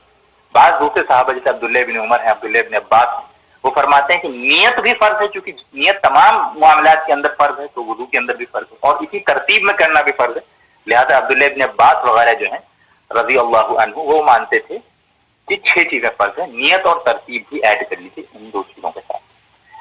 تو پتہ یہ چلا کہ اسی کو کہتے ہیں دلالتاً شریعت اخذ کرنا۔ کراہتاً تو یہ تھا کہ وضو فرض ہے، کراہتاً تو یہ تھا کہ نماز فرض ہے، کراہتاً تو یہ تھا کہ سود حرام ہے، لیکن وضو کرنے کا وہ طریقہ جو آپ صلی اللہ علیہ وسلم نے بتایا وہ تو بیسٹ طریقہ تھا، اور صحابہ کرام تمام کے تمام اسی طریقے سے وضو کیا کرتے، یعنی پورا مکمل وضو۔ لیکن بعد میں لوگ ایسے پیدا ہوئے جن کو تھوڑی آسانی چاہیے تھی، تو صحابہ نے یہ دیکھا کہ جس پہ آپ صلی اللہ علیہ وسلم نے تاکید کی ہے اس کو واجب قرار دینا ہے، اور جس پہ تاکید نہیں کی ہے وہ مسنون ہے، وہ مستحب ہے، وہ نفل ہے۔ تو وضو کے اندر جو ہے وہ عبداللہ ابن مسعود وغیرہ کے نزدیک 4 فریضہ ہے، اور عبداللہ ابن عباس وغیرہ کے نزدیک 6 فرض ہے، ٹھیک ہے، اور امام شافعی کے ہاں بھی 6 فرض ہیں وضو کے، اور امام ابو حنیفہ کے ہاں وضو کے 4 فرض ہیں. ٹھیک ہے. اور نیت، چونکہ ابو حنیفہ کہتے ہیں نیت تمام امور میں دین کے اندر فرض ہے، لہٰذا وضو کے اندر الگ سے بیان کرنے کی ضرورت نہیں ہے، لہٰذا 4 ہی فرض. تو بہرحال میں آپ کو اگزامپل دے کے بس یہ سمجھانا چاہ رہا تھا کہ اسی کو کہتے ہیں دلالتاً شریعت اخذ کرنا. ٹھیک ہے. دلالتاً شریعت سیکھنا، حاصل کرنا رسول اللہ صلی اللہ علیہ وسلم سے. تو اس چیز کو اگر آپ سامنے رکھتے ہیں، اچھا تو کیا تمام فرض چیزیں جو ہم جانتے ہیں اور تمام سنت چیزیں جو ہم جانتے ہیں وہ کیا اسی طرح صحابہ کرام نے ڈیسائیڈ کی ہیں؟ نہیں. پھر بتا رہا ہوں میں کہ صریح احکامات ہے، بہت بڑا حصہ شریعت کے اندر ہے جو آپ صلی اللہ علیہ وسلم نے جس کو واضح الفاظ میں کہا ہے کہ فرض، اور بہت سے ایسے احکامات ہیں جن پہ تاکید فرمائی ہے، جن کے نہ کرنے پہ جہنم کی وعید فرمائی ہے. تو صحابہ نے پھر ان کو دلالتاً فرض قرار دیا. لہٰذا ہمارے سامنے جتنے احکامات جن کو ہم جانتے ہیں فرض ہے، وہ سارے کے سارے ہم پر فرض ہیں، اور جن کو ہم جانتے ہیں کہ مسنون ہے وہ سارے کے سارے سنت ہیں ہماری نگاہوں میں، اور جن کو ہم جانتے ہیں حرام ہے وہ سارے کے سارے حرام ہیں، اور سب پہ عمل کرنا ہمارے لیے واجب ہے. ٹھیک ہے. تو یہ باتیں سمجھ میں آ گئی آپ کو. تو فرق سمجھ لیجئے کہ صراحتاً کیسے صحابہ کرام نے شریعت حاصل کی اور دلالتاً کیسے شریعت حاصل کی رسول اللہ صلی اللہ علیہ وسلم سے. تو پہلا ٹاپک جو تھا وہ ہمارا ایگزامپل کے ذریعے کور ہو گیا کہ اللہ کے رسول صلی اللہ علیہ وسلم. اب ظاہر ہے کہ اس میں بہت ساری تفصیلات ہو سکتی ہیں، پورا کا پورا 3-4 لیکچر صرف اسی ڈفرینس کو سمجھانے میں لگ سکتا ہے کہ صراحتاً اور دلالتاً شریعت اخذ کرنا کیا ہے، اور اس کے جو ہے وہ 20 ایگزامپلس دیے جا سکتے ہیں. لیکن اس کا بینیفٹ نہیں ہے، کیونکہ ظاہر ہے کہ ہر انسان جو ہے تمام چیزیں سیکھے گا تو کنفیوز ہو جائے گا. تو عام لوگوں کی ذہنی سطح کا خیال رکھتے ہوئے اس ٹاپک کو کلوز کرتے ہیں، اگلے ٹاپک پہ چلتے ہیں. اگلا ٹاپک یہ ہے کہ صحابہ کرام کے درمیان جو کچھ اختلافات ہوئے فروعی معاملات میں، ان کی کیا وجہ. ٹھیک ہے. اور اس کو انشاءاللہ اب ہم سمجھنے کی کوشش کریں گے. 1 منٹ کا میں تھوڑا بریک لے رہا ہوں، تو انشاءاللہ اس کے بعد شروع کرتے ہیں.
السلام علیکم ورحمۃ اللہ.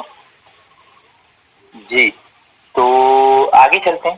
اب ہم اگلا ٹاپک جو کور کریں گے، وہ یہ ہوگا کہ صحابہ کرام کے درمیان چند فروعی معاملات میں جو اختلافات ہوئے ہیں ان کی کیا وجہ. ٹھیک ہے. تو انشاءاللہ تعالی میں آپ کے سامنے 8 وجوہات بیان کروں گا، 8 different reasons for some of the minor differences within صحابہ رضی اللہ عنہم. پہلا، پہلا جو ریزن ہے کہ صحابہ کے درمیان اختلاف کسی وجہ سے ہوا وہ یہ کہ اللہ کے رسول صلی اللہ علیہ وسلم، اچھا پھر میں بتا دوں کہ یہ سارے ڈفرینسز جو ہیں وہ مائنر ہیں اور ان ڈفرینسز کو برا نہیں جانا جاتا ہے شریعت کے اندر. شریعت کے اندر اس ڈفرینس کو برا جانا جاتا ہے جس ڈفرینس کی بنیاد اپنی خواہش، اپنی تمنا ہو. ٹھیک ہے، اگر کوئی علمی ڈفرینس ہے تو اس علمی ڈفرینس کو برا نہیں مانا جاتا. مثال کے طور پہ صحابہ کرام کا کسی معاملے میں دو ڈفرینٹ اوپینین ہے تو دونوں ہی ڈفرینٹ اوپینین ہمارے نزدیک قابل عزت اور کسی پہ بھی عمل کر لیں گے انشاءاللہ ان اللہ مقبول ہوگا وہ. لہٰذا اس چکر میں نہ پڑیں. جس چیز کا اللہ نے آپ کو مکلف بنایا ہے اس پہ دھیان دیں. اللہ نے سود حرام کیا ہے، آپ بہانے بازی کر کے سود کھاتے رہیں گے تو اللہ کے یہاں زبردست پکڑ ہو جائے گی. لیکن اللہ تعالیٰ نے اگر صحابہ کو ڈفر کرنے کی اجازت دی بعض معاملات میں تو کسی ایک پہ بھی آپ عمل کر لیں گے تو آپ کامیاب ہو جائیں گے. صحابہ میں بعض ہیں جو اپنے ہاتھ کو نماز میں سینے پہ باندھتے تھے، بعض وہ جو پیٹ پہ باندھتے اور بعض وہ جو ہے ناف کے نیچے باندھتے تھے. تو اس معاملے میں یہ سوچنا کہ کیا پتا میں صحیح ہوں کہ نہیں اور کیا پتا وہ صحابہ صحیح تھے کہ نہیں تھے، اس معاملے کی آپ پورے ادھیڑ بن میں پڑ جائیں اور تحقیق کرتے رہیں اور بالآخر کسی رزلٹ تک نہ پہنچیں اور اس ٹینشن میں رہیں کہ پتہ نہیں اللہ کی نگاہ میں کون ان تینوں میں صحیح ہوگا. اور دوسری طرف جو چیز واضح اللہ تعالیٰ نے کی ہے، سود حرام ہے، جھوٹ بولنا حرام ہے، زنا حرام ہے، اللہ کے ماں سوا کسی اور کے قانون کو سپیریئر سمجھنا کفر ہے. اسی طرح بہت سارے معاملات جو بالکل واضح ہیں، نماز فرض ہے، ٹھیک ہے، اور یہ کہ طاغوت کا انکار فرض ہے، اور یہ کہ سودی کاروبار کرنا حرام ہے. اس طرح کے بہت سارے معاملات اس میں آپ جو ہے بہانے بازی کرنے لگ جائیں تو یہ چیز جو انسان کی گمراہی کی سب سے بڑی علامت ہوتی ہے کہ جس چیز میں اللہ تعالیٰ نے کہا ہے کہ ان اللہ وہ تینوں چیزیں تینوں ڈفرینسز ان اللہ مقبول ہیں، اس میں تو آپ بڑی تحقیق میں لگ گئے اور بالکل پتہ لگانے میں لگ گئے کون سی چیز صحیح ہے اور دوسرے کو غلط ثابت کرنے میں لگ گئے. اور دوسری طرف جس چیز میں اللہ تعالیٰ نے قطعی طور پہ صراحاً یہ فرمایا کہ یہ چیز حرام ہے اس کو آپ جو ہے بہانے بازی سے کرنے لگ جائیں تو یہ چیز شیطان کی روش ہوتی ہے. علمی ڈسکشن اور علمی حد تک پڑھنا اور سمجھنا ایک الگ بات ہوتی ہے، لیکن بالکل یہ نہ سمجھیے جس چیز میں اللہ تعالیٰ نے صحابہ کو ڈفر کرنا الاؤ کیا ہے اس میں دونوں ہی طریقہ اللہ کی نگاہ میں قابل قبول ہے اور دونوں میں سے کسی پہ بھی آپ عمل کر لیں گے انشاءاللہ ان اللہ مقبول ہوں گے. تو اس بات کو سمجھ لیں، اس کے بعد آگے بڑھتے ہیں. تو صحابہ کرام میں جو ڈفرینس آف اوپینین ہوا، مائنر ڈفرینس آف اوپینین، وہ 8 وجوہات کی بنا پہ ہوا، 8 ڈفرینٹ ریزنس کے بنا پہ ہوا. ٹھیک ہے، تو یہ 8 ڈفرینس میں سب سے پہلا ڈفرینس جو ہے وہ میں آپ کے سامنے بیان کر رہا ہوں. 8 ڈفرینٹ وجوہات. سب سے پہلا وجہ ہے کہ اللہ کے رسول صلی اللہ علیہ وسلم نے کسی حکم کو کسی شخص کے لیے کسی خاص قسم کے انسان کے لیے ارشاد فرمایا اور لوگوں نے اس کو عام سمجھ لیا. بات سمجھیے، یعنی اللہ کے رسول نے 2 مختلف احکامات فرمائے 2 ڈفرینٹ ٹائپ آف لوگوں کے لیے. تو اب بظاہر جو انسان یعنی ان معاملات کی تکوینی پہلو سے باریکیت سے واقف نہیں ہے، وہ جب حدیث دیکھے گا تو 2 ڈفرینٹ طرح کی حدیث اس کے سامنے آئے گی تو وہ کہے گا یار یہ دونوں حدیث تو کانٹراڈکٹری ہیں. لیکن چونکہ وہ انسان اس بات سے واقف نہیں ہے کہ آپ صلی اللہ علیہ وسلم نے یہ دونوں احکامات جو ان 2 حدیث میں فرمائی ہیں 2 ڈفرینٹ قسم کے لوگوں کے لیے فرمایا ہے، تو وہ سمجھے گا کہ یہ اپیرنٹ کانٹراڈکشن ہے. لیکن یہ اپیرنٹ کانٹراڈکشن نہیں ہے. when رسول اللہ صلی اللہ علیہ وسلم ordered different things to different people depending upon their capacity, depending upon the hikmah that Allah has taught رسول اللہ صلی اللہ علیہ وسلم، تو اس بنا پہ 2 ڈفرینٹ حکم آپ صلی اللہ علیہ وسلم کا کرنا یہ بھی اللہ تعالیٰ کی حکمت کے نتیجے میں ہے اور یہ بھی شریعت کے اندر گنجائش پیدا کرتی ہے. میں اگزامپل کے طور پہ بتاتا ہوں. ایک صحابی اللہ کے رسول صلی اللہ علیہ وسلم کے پاس آتے ہیں اور کہتے ہیں کہ اللہ کے رسول کیا میں اپنی وائف کو بوسہ دے سکتا ہوں روزے کی حالت میں، یعنی اپنی وائف کو کس کر سکتا ہوں اور حج کر سکتا ہوں روزے کی حالت میں. آپ صلی اللہ علیہ وسلم نے فرمایا کہ کر سکتے ہو. وہ چلے گئے. کئی زمانہ گزرنے کے بعد، کئی رمضان کے بعد جو ہے وہ دوسرے صحابی بھی آئے اور انہوں نے کہا کہ اللہ کے رسول سیم سوال کیا کیا میں اپنی وائف کو کس کر سکتا ہوں اور حج کر سکتا ہوں روزے کی حالت میں. اللہ کے رسول صلی اللہ علیہ وسلم نے فرمایا نہیں کر سکتے. تو ابو ہریرہ راوی ہے اس حدیث کی اور خود ابو ہریرہ اس حدیث کی تفصیل بیان کرتے ہیں. اب یہ حدیث ان دونوں حدیث میں سے ممکن ہے کہ پہلی حدیث جب آپ صلی اللہ علیہ وسلم نے ارشاد فرمائی، پہلا حکم جب فرمایا تو چند صحابہ موجود تھے، دوسرے موجود نہیں تھے. دوسری دفعہ جب آپ نے ارشاد فرمایا تو چند دوسرے صحابہ موجود تھے، پہلے والے موجود نہیں تھے. ابو ہریرہ دونوں وقت میں موجود تھے رضی اللہ عنہ.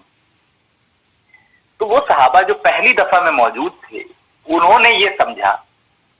اب انہوں نے اللہ کے رسول کو اپنی نگاہوں سے دیکھا کہ اس چیز سے آپ صلی اللہ علیہ وسلم نے اس چیز کی اجازت دی ہے کہ یو کین ہگ اینڈ کس یور وائف ڈیورنگ فاسٹنگ. تو انہوں نے جب اپنے شاگردوں کو سکھایا تو وہ یہ سکھایا کہ آپ صلی اللہ علیہ وسلم نے یہ ارشاد فرمایا ہے کہ اپنی وائف کو ہگ اور کس کرنا ڈیورنگ جو ہے روزہ یہ جائز ہے. اور وہ صحابہ اپنے اپنے مختلف علاقوں میں آپ صلی اللہ علیہ وسلم کے بعد مختلف علاقوں میں پھیل گئے اور انہوں نے اسی طرح علم سکھایا اور بالکل درست علم سکھایا, کوئی غلط بات نہیں سکھائی.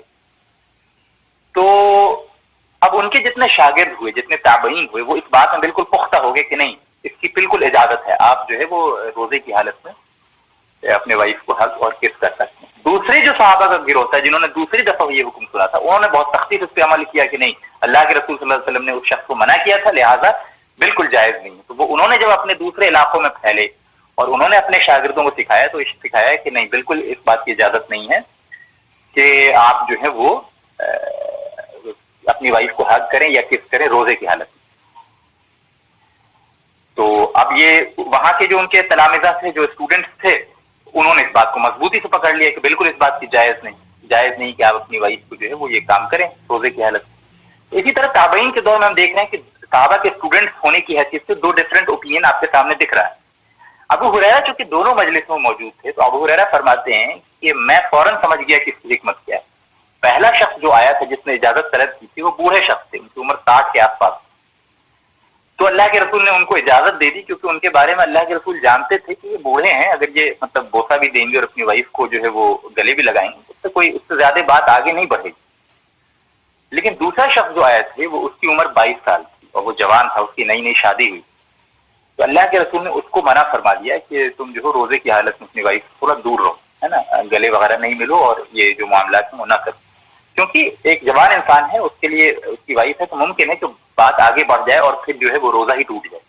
تو اس لیے آپ صلی اللہ علیہ وسلم نے اپنے حکمت کو مد نظر رکھتے ہوئے اس شخص کو منع فرما دیا. تو ابو ہریرہ اس دونوں حکمت سے واقف تھے. لیکن جو صحابہ انڈیویجولی مجلس میں موجود تھے لیکن دوسری میں موجود نہیں تھے, انہوں نے اپنے اپنے موقف کو سختی سے اختیار کیا. تو اسی طرح ہم دیکھتے ہیں کہ صحابہ کرام کے دور میں 3 اوپینین اس مسئلے پہ ہوا. ایک کہ جائز ہے, یعنی اپنی بیوی کو گلے لگانا, ایک کہ بالکل جائز نہیں, اور تیسرا کہ بھائی جوان انسان کے لیے جائز نہیں, بوڑھے انسان کے لیے جائز. ٹھیک ہے,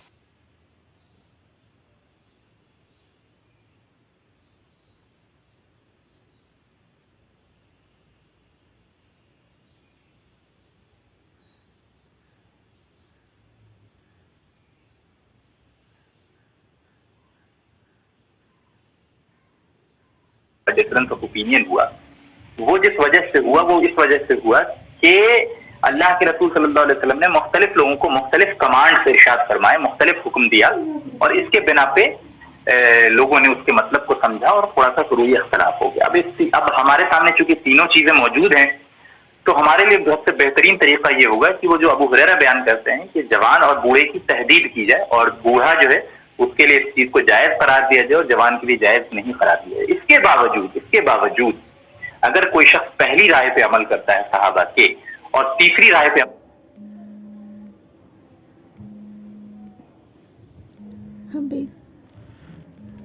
عمل کرتا ہے صحابہ کے, یعنی ایک طرف وہ جائز سمجھتا ہے اور دوسری طرف وہ جائز نہیں سمجھتا, اور وہ اپنے اپنے صحابہ کے اور اپنے اپنے تابعین کو اس معاملے میں سختی سے فالو کرتا ہے, اس میں بھی کوئی حرج نہیں ہے. ٹھیک ہے, اس مسئلے کو آپ سمجھ لیجیے. یہ ایک ایگزامپل تھا, یہ پہلی وجہ تھی. اب اس کے کئی اور ایگزامپل دیے جا سکتے ہیں, میں سمجھتا ہوں کہ اتنا کافی ہوگا. ایک اور ایگزامپل چلیے دے لیتے ہیں, روزے کے کانٹیکس میں ہے تو روزے کے سلسلے میں ایک اور ایگزامپل اس مسئلے میں دیتے ہیں کہ اللہ کے رسول نے خاص قسم کے لوگوں کو خاص حکم دیا, ایک قسم کے لوگوں کو ایک حکم دیا اور دوسرے کو دوسرا حکم دیا. جیسے حمزہ ابن عمر اسلمی ایک صحابی ہیں, بہت مضبوط تھے, بڑے طاقتور تھے. تو انہوں نے اللہ کے رسول صلی اللہ علیہ وسلم سے کہا کہ اللہ کے رسول کیا میں سفر میں روزہ رکھوں؟ تو اللہ کے رسول نے کہا سفر میں روزہ رکھو. ٹھیک ہے. دوسری دفعہ جابر بن عبداللہ سے ایک روایت موجود ہے جس میں اللہ کے رسول صلی اللہ علیہ وسلم نے فرمایا کہ سفر میں روزہ رکھنا کوئی نیک کام نہیں ہے, یعنی سفر میں روزہ رکھ کے کوئی تم بہت بڑا کام نہیں کر رہے ہو, یعنی حالت سفر میں اگر تم روزہ چھوڑ بھی دو تو گناہگار نہیں ہوگے. ٹھیک ہے, تو زبردستی اپنے اوپر جو مشقت ڈالنا اور سفر کی حالت میں بھی روزہ رکھنا یہ کوئی بہت بڑا کام نہیں ہے. ٹھیک ہے, تو پتہ یہ چلا کہ عام حکم آپ صلی اللہ علیہ وسلم کا یہی ہے کہ عام لوگوں کے لیے کہ سفر کی حالت میں روزہ چھوڑ دے. لیکن اگر کوئی شخص بہت مضبوط ہے, بہت زیادہ صحت مند ہے, بہت طاقتور ہے, تو وہ روزہ رکھ لے سفر کی حالت میں بھی. ٹھیک ہے. تو یہاں پہ بھی ہم دیکھتے ہیں کہ آپ صلی اللہ علیہ وسلم نے مختلف قسم کے لوگوں کو مختلف حکم ارشاد فرمایا, اور جس کی بنا پہ تھوڑا بہت اختلاف صحابہ کرام میں ہوا. بعض لوگ یہ مانتے تھے کہ سفر کی حالت میں روزہ بالکل نہیں رکھنا چاہیے, اور بعض یہ کہتے تھے کہ نہیں یار رکھ لینا چاہیے, کیا دقت ہے, رکھنا چاہیے. ٹھیک ہے. البتہ دونوں ہی گروہ یہ مانتا تھا کہ اجازت ہے کہ آپ چھوڑ سکتے ہیں. تو یہ پہلی وجہ تھی جو میں نے آپ کے سامنے واضح کر دی. میں آپ کے سامنے 8 وجوہات بیان کروں گا. پہلا جو ہے میں نے آپ کے سامنے واضح کر دیا یہ کہ اللہ کے رسول نے مختلف لوگوں کو مختلف حکم فرمایا جس کی بنا پہ اختلاف ہو. ٹھیک ہے. دوسری وجہ, میں سمجھتا ہوں ابھی تک آپ لوگوں کو ساری باتیں سمجھ میں آ رہی ہوں گی انشاءاللہ تعالی. چلیے دوسری وجہ یہ ہے کہ اللہ کے رسول صلی اللہ علیہ وسلم نے کوئی اسپیشل بات فرمائی, کسی خاص موقع پہ, کسی خاص کانٹیکسٹ میں بات فرمائی, اور کچھ صحابہ نے اس کو جنرل سمجھا اور کچھ صحابہ نے اس کو اسپیشل ہی سمجھا. ٹھیک ہے. اس کی ایگزامپل میں دیتا ہوں. پہلا ایگزامپل کہ آپ صلی اللہ علیہ وسلم کی ایک حدیث موجود ہے کہ ایک مردے کو اس کے گھر والوں کے رونے پیٹنے کی وجہ سے عذاب دیا جاتا ہے. بخاری کی حدیث ہے, بلکہ صحیح بخاری میں حدیث موجود ہے. حدیث کا ٹکڑا کہ مردے کو جب انسان کا انتقال ہو جاتا ہے تو اس کے گھر والے جب رونا پیٹنا کرتے ہیں, چیخنا چلانا کرتے ہیں. ایک ہوتا ہے فطری رونا, انسان جو ہے وہ تکلیف ہوئی, کسی کا انتقال ہوا, فطری طور پہ اس کے آنسو بہ رہے ہیں, وہ رو رہا ہے, وہ بالکل جائز ہے, اس میں کوئی حرج کی بات نہیں ہے, وہ رحم کی پہچان ہے. ٹھیک ہے. انسان کے اندر انسانیت کی پہچان ہے. لیکن ایک ہوتا ہے کہ کلیجہ پیٹ رہے ہیں, ہلہ کر رہے ہیں, شور مچا رہے ہیں, اور جو ہے وہ اپنے کپڑے پھاڑ رہے ہیں, اور اس طرح کی جو ماتم گیری ہوتی ہے, اس کے تعلق سے یہاں بیان کیا جا رہا ہے کہ جو مردے کے گھر والے ماتم کرتے ہیں یا رونا پیٹنا کرتے ہیں, چیخنا چلانا کرتے ہیں, اس کی وجہ سے بھی مردے کو عذاب دیا جاتا ہے. ٹھیک ہے. تو اس حدیث کو کے بنا پہ عبداللہ ابن عمر رضی اللہ عنہ کا یہ ماننا تھا کہ مردے کے گھر والے جب رونا پیٹنا کرتے ہیں تو مردے کو عذاب دیا جاتا ہے, اس حدیث کے ظاہری الفاظ کے بنا پہ. لیکن عائشہ صدیقہ رضی اللہ عنہا جو کہ اللہ کے رسول صلی اللہ علیہ وسلم کی بیوی ہیں, وہ فرماتی ہیں کہ عبداللہ ابن عمر کو اس معاملے میں خطا ہوئی, ان سے خطا واقع ہو گئی, کیونکہ آپ صلی اللہ علیہ وسلم نے یہ خاص عورت کے بارے میں ارشاد فرمایا تھا. ایک عورت تھی جس کا انتقال ہو گیا تھا, اور اس کے انتقال کے بعد اس کے گھر والے رونا پیٹنا مچا رہے تھے. تو آپ صلی اللہ علیہ وسلم جب ادھر سے گزرے تو آپ صلی اللہ علیہ وسلم نے ارشاد فرمایا کہ اس کے گھر والے رونا پیٹنا مچا رہے ہیں, حالانکہ اس عورت کو عذاب ہو رہا ہے قبر کے اندر. تو گویا کہ آپ صلی اللہ علیہ وسلم کا یہ بتانا مقصود تھا, عائشہ رضی اللہ عنہا کی انڈرسٹینڈنگ کے مطابق یہ بتانا مقصود تھا کہ در حقیقت عذاب جو ہے وہ اس بات پہ ڈپینڈ نہیں ہے کہ اس کے گھر والے رونا پیٹنا مچا رہے ہیں, لیکن گھر والے رونا پیٹنا مچا رہے ہیں اور اس کی تعریفیں کر رہے ہیں اس عورت کی, جبکہ اس عورت کی کنڈیشن کیا ہے کہ اس کو قبر میں عذاب ہو رہا ہے.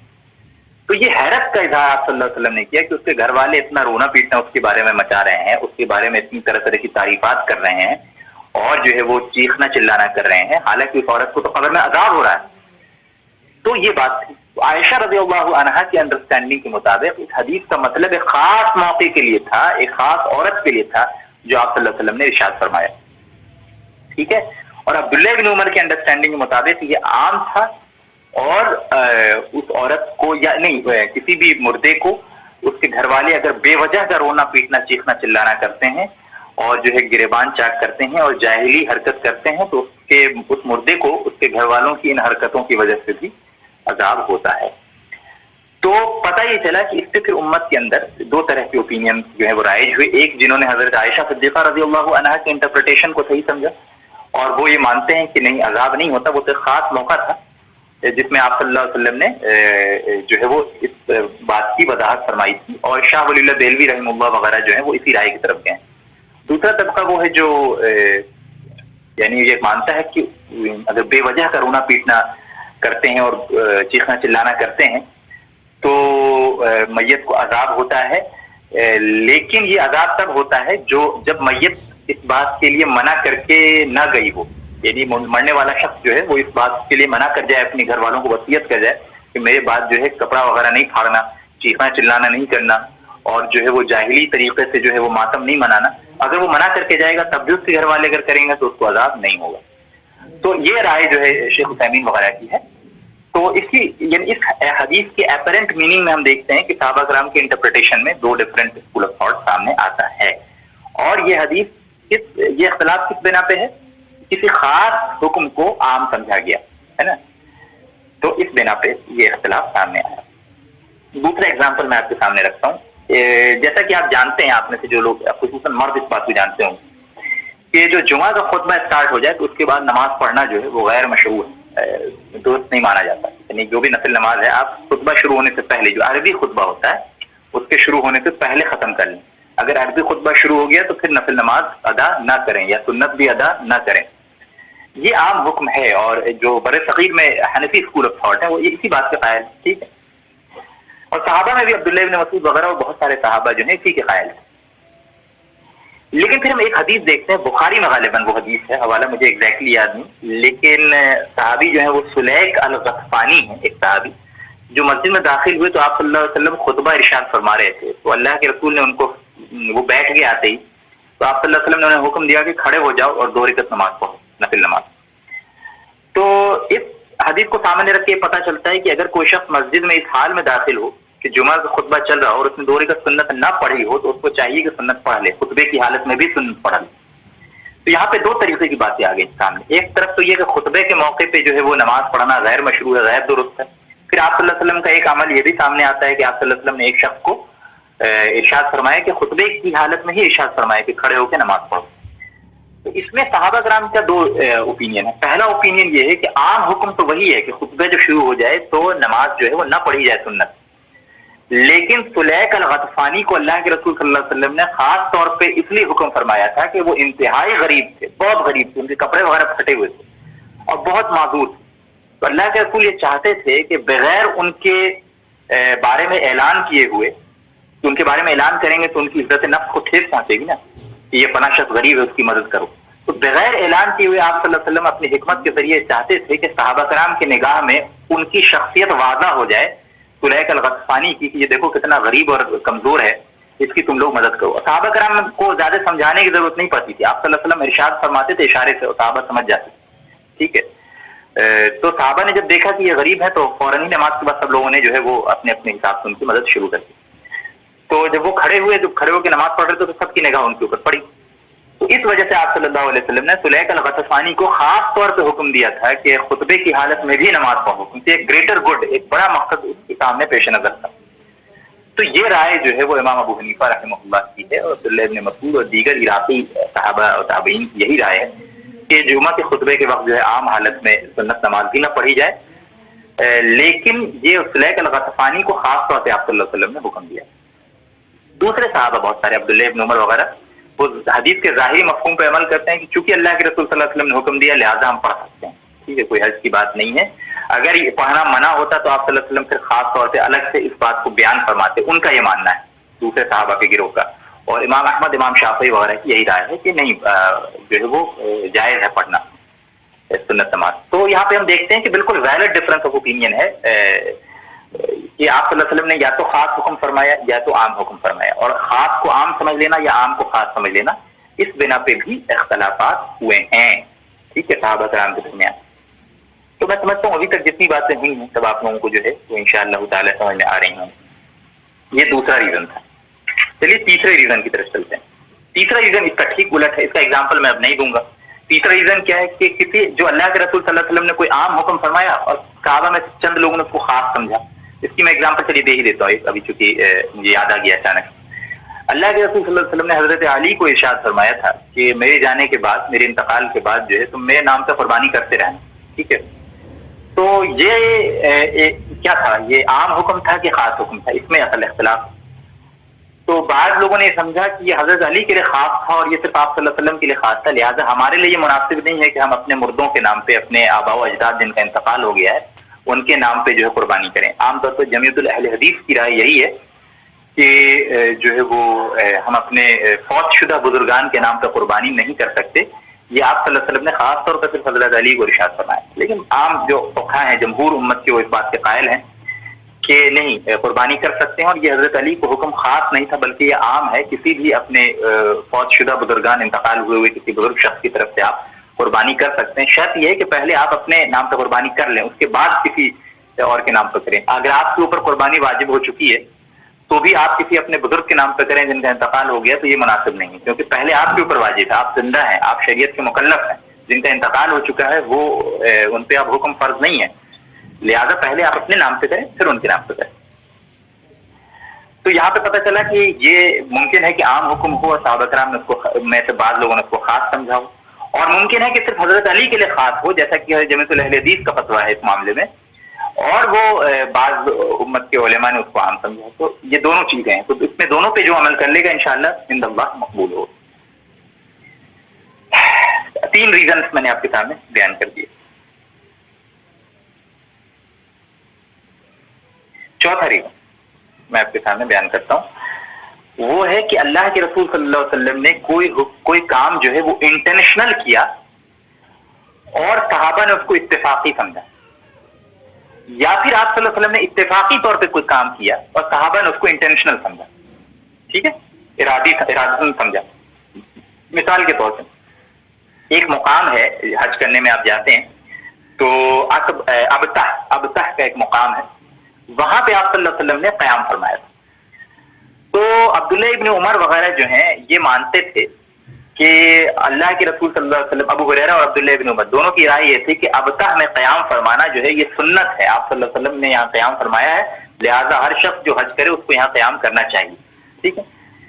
لیکن عبداللہ ابن عباس اور حضرت عائشہ صدیقہ رضی اللہ عنہا کی رائے یہ تھی کہ نہیں, یہاں پہ اتفاقی طور پہ آپ صلی اللہ علیہ وسلم نے قیام فرمایا, کیونکہ جب ہم لوگ سفر کر رہے تھے تو یہ مقام تھا جہاں پہ سب لوگ تھک گئے تھے اور غلاموں نے یہیں پہ جو ہے پڑاؤ ڈال دیا اور کیمپنگ وغیرہ کر دی تھی, تو اس لیے آپ صلی اللہ علیہ وسلم نے اتفاقی طور پہ یہاں ٹھہر گئے تھے. لہٰذا یہ کوئی شرعی حکم نہیں ہے, یہ اتفاق ہے واقعے کے نتیجے میں یہاں پہ آپ صلی اللہ علیہ وسلم نے قیام فرمایا. تو اس میں بھی ہم دیکھتے ہیں کہ ڈفرینس آف اوپینین صحابہ کرام کے درمیان رائز ہوا, اس کی وجہ سے کہ آپ صلی اللہ علیہ وسلم نے کوئی کام انٹینشنل کیا, اس کو یا تو اتفاقی سمجھا گیا, یا پھر آپ صلی اللہ علیہ وسلم نے اتفاقی کوئی کام کیا اور صحابہ میں سے بعض لوگوں نے اس کو انٹینشنل سمجھا, ٹھیک ہے.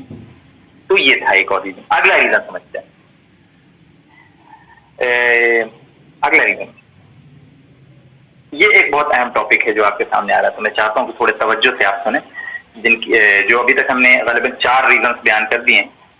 5واں ریزن ہے یہ جو میں آپ کے سامنے بیان کر رہا ہوں, جس کو کہتے ہیں علت.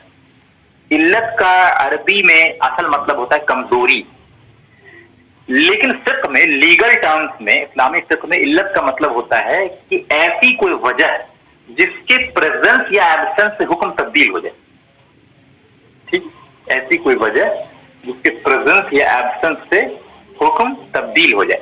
جیسے انگور کا جوس فار ایگزامپل, انگور کے جوس کو اگر آپ جوس پینا جائز, انگور کا بالکل جائز, ٹھیک ہے, لیکن اس کو دھوپ میں سکھاتے ہیں, کئی وقت اس میں گزر جاتا ہے تو اس کے اندر نشہ پیدا ہو جاتا ہے.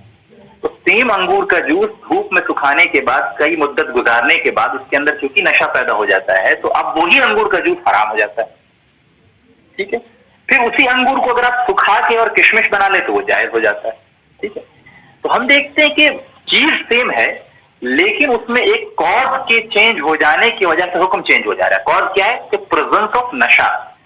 تو سیم انگور کے جوس عام حالت میں حلال ہونے کے باوجود اگر اس پر کچھ مدت گزر جائے اور اس میں نشہ پیدا ہو جائے تو اس نشہ کے پریزنس کی وجہ سے وہی انگور کا جوس جو ہے وہ حرام ہے. اس کو کہتے ہیں علت, کاز. مطلب cause is not the correct translation, میں آپ کے سامنے بالکل آنیسٹلی بتاتا ہوں, cause is not the correct translation of علت, لیکن مجبوری میں چونکہ یعنی انگریزی میں زیادہ آپ لوگوں کو بات سمجھ میں آئے گی, اس لیے بتا رہا ہوں کاز, ٹھیک ہے. تو علت کی موجودگی غیر موجودگی سے حکم تبدیل ہو جاتا ہے. مثال کے طور پہ نماز 2 رکعت آپ سفر کی حالت میں پڑھ سکتے ہیں, تو اگر سفر نہیں ہوگا تو علت نہیں ہوئی, کاز نہیں ہوا, تو اب آپ 2 رکعت نماز نہیں پڑھ سکتے. تو علت is something presence and absence of which can alter the original حکم, ٹھیک ہے, جس کو کہتے ہیں ریزن بیہائنڈ دا حکم also, ٹھیک ہے, اگر ہم آسان انگلش میں سمجھیں اس کو. تو کسی حکم کی علت کو سمجھنے میں اگر ڈفرینس ہو جائے, حکم تو سب مان رہے ہیں, اس حکم کی علت کو سمجھنے میں اگر ڈفرینس ہو جائے تو پھر یعنی اس حکم کے کاز کو سمجھنے میں اگر ڈفرینس آف اوپینین ہو جائے تو بھی ڈفرینس آف اوپینین, ایک ویلڈ ڈفرینس آف اوپینین صحابہ کرام کے درمیان رائز ہوا ہے, ٹھیک ہے. اس کے کئی ایگزامپل ہیں, لیکن ایک بہت خوبصورت ایگزامپل میں آپ کے سامنے دینا چاہتا ہوں. پہلے تو یہ سمجھ لیجیے کہ علت کیا ہے. علت تھوڑا سا میں چاہتا ہوں کہ آپ ذرا اور مضبوط کر لیں اس مسئلے کو. علت یہ ہے کہ علت اور مصلحت میں فرق ہوتا ہے. مصلحت کہتے ہیں بینیفٹ فرام دا حکم, اور علت کہتے ہیں روٹ کاز آف دا حکم. جیسے نماز قصر چھوٹی کر کے آپ نماز 2 رکعت پڑھتے ہیں نا سفر کی حالت میں, تو نماز قصر کی علت کیا ہے؟ علت ہے سفر, پریزنس آف سفر. اور مصلحت کیا ہے, بینیفٹ کیا ہے نماز قصر سے؟ کہ آسانی مقصود. ٹھیک ہے, تو مصلحت کے بنا پہ حکم چینج نہیں ہوتا, علت کے بنا پہ حکم چینج ہو جاتا ہے. آپ ایئر کنڈیشن میں بھی سفر کرتے رہیں گے تو سفر تو ہے نا, تو علت موجود ہے, تو ایئر کنڈیشن میں بھی سفر کریں گے تو بھی آپ نماز قصر کر سکتے ہیں. ٹھیک ہے, کیوں؟ کیونکہ علت موجود ہے. حالانکہ وہاں پہ مصلحت موجود نہیں ہے, یعنی بینیفٹ جو اٹیچ حکم کے ساتھ کہ آسانی ہو جائے, تو آسانی تو آپ یعنی آپ اے سی میں آلریڈی سفر کر رہے ہیں تو 2 رکعت اور 4 رکعت میں آسانی کا کوئی خاص فرق نہیں. لیکن یعنی مصلحت کے ایبسنس میں بھی حکم ایز اٹ از رہے گا. اسی طرح کئی ایسا موقع ہے جب آپ سفر نہیں کر رہے ہوں گے لیکن بہت مشقت ہوں گے. مثال کے طور پہ آپ کھیت میں کام کر رہے ہیں اور بہت یعنی محنت کرنی پڑ رہی ہے. ٹھیک ہے, اس صورت میں آپ نماز قصر نہیں کر سکتے. کیوں؟ کیونکہ مصلحت تو موجود ہے, یعنی آسانی کی ضرورت ہے آپ کو وہاں پہ, لیکن علت موجود نہیں ہے. سفر از دا علت, مصلحت یعنی بینیفٹ از دی آسانی. تو مصلحت کے پریزنس اور ایبسنس سے حکم تبدیل نہیں ہوتا, علت کے پریزنس اور ایبسنس سے حکم تبدیل ہو جاتا ہے. عام طور پہ جدید دور میں جو لوگ اصول الفقہ سے بہت زیادہ واقف نہیں ہوتے وہ علت اور مصلحت میں ان نوئنگلی کنفیوز کر دیتے ہیں, اور کنفیوز کرنے کے نتیجے میں حکم میں غلط فتوے دینے لگتے ہیں. تو اگر آپ علت کو صحیح طریقے سے سمجھتے ہیں کسی بھی حکم کی اور اس کی مصلحت کو سمجھتے ہیں تو مصلحت کے پریزنس اور ایبسنس سے حکم تبدیل نہیں ہوگا, علت کے پریزنس اور ایبسنس سے حکم تبدیل ہو جائے گا. جیسے روزے کا ایگزامپل لے لیجیے, آپ ایئر کنڈیشن میں بھی سفر کرتے رہیں تو بھی روزہ چھوڑ سکتے ہیں. کیوں؟ کیونکہ علت موجود ہے سفر. لیکن آپ کھیت میں دھوپ میں بھی کام کر رہے ہیں تو بھی روزہ نہیں چھوڑ سکتے. کیوں؟ کیونکہ مصلحت تو پریزنس ہے کہ آسانی کی ضرورت ہے, لیکن علت پریزنٹ نہیں ہے یعنی سفر. تو پتہ یہ چلا کہ علت جو ہے وہ اصل ہوتی ہے حکم کی, اور مصلحت جو ہے وہ ایڈیشنل بینیفٹ ہوتا ہے. ٹھیک ہے, تو مصلحت کے بنا پہ حکم کو تبدیل نہ کریں, علت کو سمجھیں حکم. اس بات کو سمجھ لینے کے بعد اب ایک ایگزامپل میں آپ کے سامنے دیتا ہوں کہ علت کے سمجھنے کے ڈفرنس کی وجہ سے صحابہ میں کیسے ڈفرنس ہوا. ایک حدیث موجود ہے جس پہ عمل کرنا بعد میں منسوخ ہو چکا ہے, لیکن اس حدیث کی علت سمجھ لیجیے. حدیث یہ کہ اللہ کے رسول صلی اللہ علیہ وسلم کے سامنے سے ایک جنازہ گزرا تو آپ صلی اللہ علیہ وسلم اس پہ کھڑے ہو گئے. تو بعض صحابہ نے کہا کہ اللہ کے رسول صلی اللہ علیہ وسلم یہ تو یہودی کا جنازہ ہے, اس کے باوجود آپ صلی اللہ علیہ وسلم جو ہے کھڑے رہے. ٹھیک ہے, تو اب یہاں پہ سمجھنے کی ضرورت ہے کہ آپ صلی اللہ علیہ وسلم کیوں کھڑے ہوئے. اگرچہ یہ حکم بعد میں منسوخ ہو گیا, جیسا کہ حضرت علی کی روایت جو ہے اور حضرت ابو امامہ بہلی کی روایت جو ہے مسند احمد میں موجود ہے کہ اللہ کے رسول صلی اللہ علیہ وسلم کا یہ عمل جو ہے بعد میں منسوخ ہو گیا, بعد میں ایبروگیٹ ہو گیا, اور اب جو ہے کسی کے لیے جائز نہیں کہ وہ کھڑا میت کے گزرنے پہ. اگر وہ میت کے ساتھ شامل ہے تو ایک الگ مسئلہ ہے, لیکن مطلب روڈ پر سے اگر میت گزر رہی ہے تو it is not mandatory to stand up. ٹھیک ہے, چلیے یہ حکم بعد میں منسوخ ہو چکا تھا, لیکن یہ حکم جب اوریجنلی تھا تب اس کے پیچھے ریزن کیا تھا. تو اس میں صحابہ کرام کے 3 گروہ. صحابہ کرام کے 3 گروہ. پہلا گروہ یہ کہتا ہے کہ انسانیت کی تعظیم کی وجہ سے کھڑے ہوئے تھے آپ صلی اللہ علیہ وسلم. ایک انسان ہے جس کی موت ہو گئی, اب اس کی تعظیم کی وجہ سے کھڑے ہو گئے آپ صلی اللہ علیہ وسلم. تو وہی گروہ پھر کہتا ہے کہ بعد میں یہ حکم منسوخ ہو گیا کیونکہ جب کفار کی موت ہوتی ہے, اہل کفر کی موت ہوتی ہے, تو ظاہر ہے کہ وہ پھر اللہ کی بغاوت اور نافرمانی کے بنا پہ موت ہوئی. تو اس کیس میں وہ تعظیم جو ہے وہ مفقود ہو گئی, اب وہ تعظیم باقی نہیں رہی. لہذا یہ لوگ جو تعظیم کے بنا پہ اور انسانی تعظیم کے بنا پہ یہ مانتے تھے کہ اس بنا پہ کھڑے ہونا ہے, انہوں نے یہ کہا کہ کفار کی جو جنازہ جاتا رہے تو اس پہ کھڑا ہونا جائز نہیں. ٹھیک ہے, تو صحابہ میں پہلا اوپینین یہ. دوسرا اوپینین یہ کہ اللہ کے رسول صلی اللہ علیہ وسلم فرشتوں کی تعظیم میں کھڑے ہوئے تھے کہ کسی کا بھی جنازہ جا رہا ہے, فرشتے تو بہرحال اس کے ساتھ جا رہے ہیں, ان کی تعظیم میں کھڑے ہوئے تھے. تو اب یہ کافر کا بھی جنازہ ہو, مومن کا بھی جنازہ ہو, دونوں حال میں فرشتے وہاں سے گزرتے ہیں, تو اس لیے ان کی تعظیم میں کھڑے ہوئے. اس لیے ایسے لوگ جو یہ مانتے ہیں کہ فرشتوں کی تعظیم میں کھڑے ہوئے تھے, وہ یہ مانتے ہیں کہ کافر کا بھی جنازہ ہو چاہے مومن کا بھی جنازہ ہو, دونوں حالت میں کھڑے ہونا چاہیے, اور وہ اس حکم کو منسوخ نہیں مانتے. ٹھیک ہے, صحابہ میں بہت سے ایسے ہیں جو اس حکم کو منسوخ نہیں مانتے ہیں. وہ مانتے ہیں کہ ابھی بھی کسی کا جنازہ گزرے تو آپ کو کھڑے ہونا چاہیے کیونکہ فرشتے ہوتے ہیں ساتھ میں, انسان کی تعظیم نہیں ہے, اگر وہ انسان اللہ کا باغی ہے تو اس کی کیا تعظیم, لیکن فرشتے چونکہ ہوتے ہیں جنازے کے ساتھ تو اس لیے اس کی تعظیم میں کھڑے ہونا. تو علت سمجھ رہے ہیں نا کہ کھڑے ہونے کے پیچھے ریزن کیا تھا آپ صلی اللہ علیہ وسلم کا. اس ریزن کے بحث کے تحت جو ہے وہ صحابہ میں دو اوپینین آپ کے سامنے آ گیا. تیسرا اوپینین صحابہ کا یہ ہے کہ چونکہ آپ صلی اللہ علیہ وسلم اور مومنین کا جو سر تھا وہ جنازے سے نیچے تھا, اور آپ صلی اللہ علیہ وسلم نے اس بات کو مناسب نہیں سمجھا کہ ایک کافر کا جنازہ جو ہے وہ جا رہا ہو اور مومنین کا اور اللہ کے رسول کا سر جو ہے وہ اس کے نیچے ہو, کیونکہ یہ پھر اللہ کے رسول چونکہ صاحب قرآن ہے نا, آپ تو صاحب قرآن ہے, آپ کے قلب میں قرآن محفوظ ہے, تو وہ ہستی جو ہے وہ اس یعنی کہ کافر کے جنازے سے نیچے ہو, یہ گویا کہ قرآن کی توہین ہے. تو اس لیے آپ صلی اللہ علیہ وسلم کھڑے ہو گئے تاکہ جو ہے وہ آپ صلی اللہ علیہ وسلم کا سر اور آپ کا جسم جو ہے وہ اس سے اوپر ہو.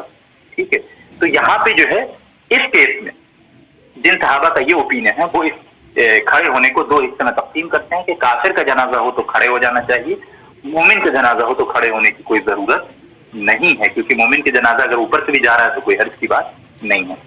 تو یہاں پہ یعنی علت کے سمجھنے میں, کاز کو سمجھنے میں صحابہ کرام کے درمیان جو ہے تین اسکول آف تھاٹ وجود میں آئے, اور پھر اس طرح ائمہ کی بھی اوپینینس ان کے حساب سے تین ڈفرینٹ اوپینینس ہیں اس معاملے میں. تو علت یعنی جو کاز ہے, انڈر لائن کاز ہے, اس کو سمجھنے کے لیے بھی, اس کے سمجھنے کے ڈفرینس کی وجہ سے بھی صحابہ میں ڈفرینس ہوا. چلیے اگلے کاز کی طرف چلتے ہیں.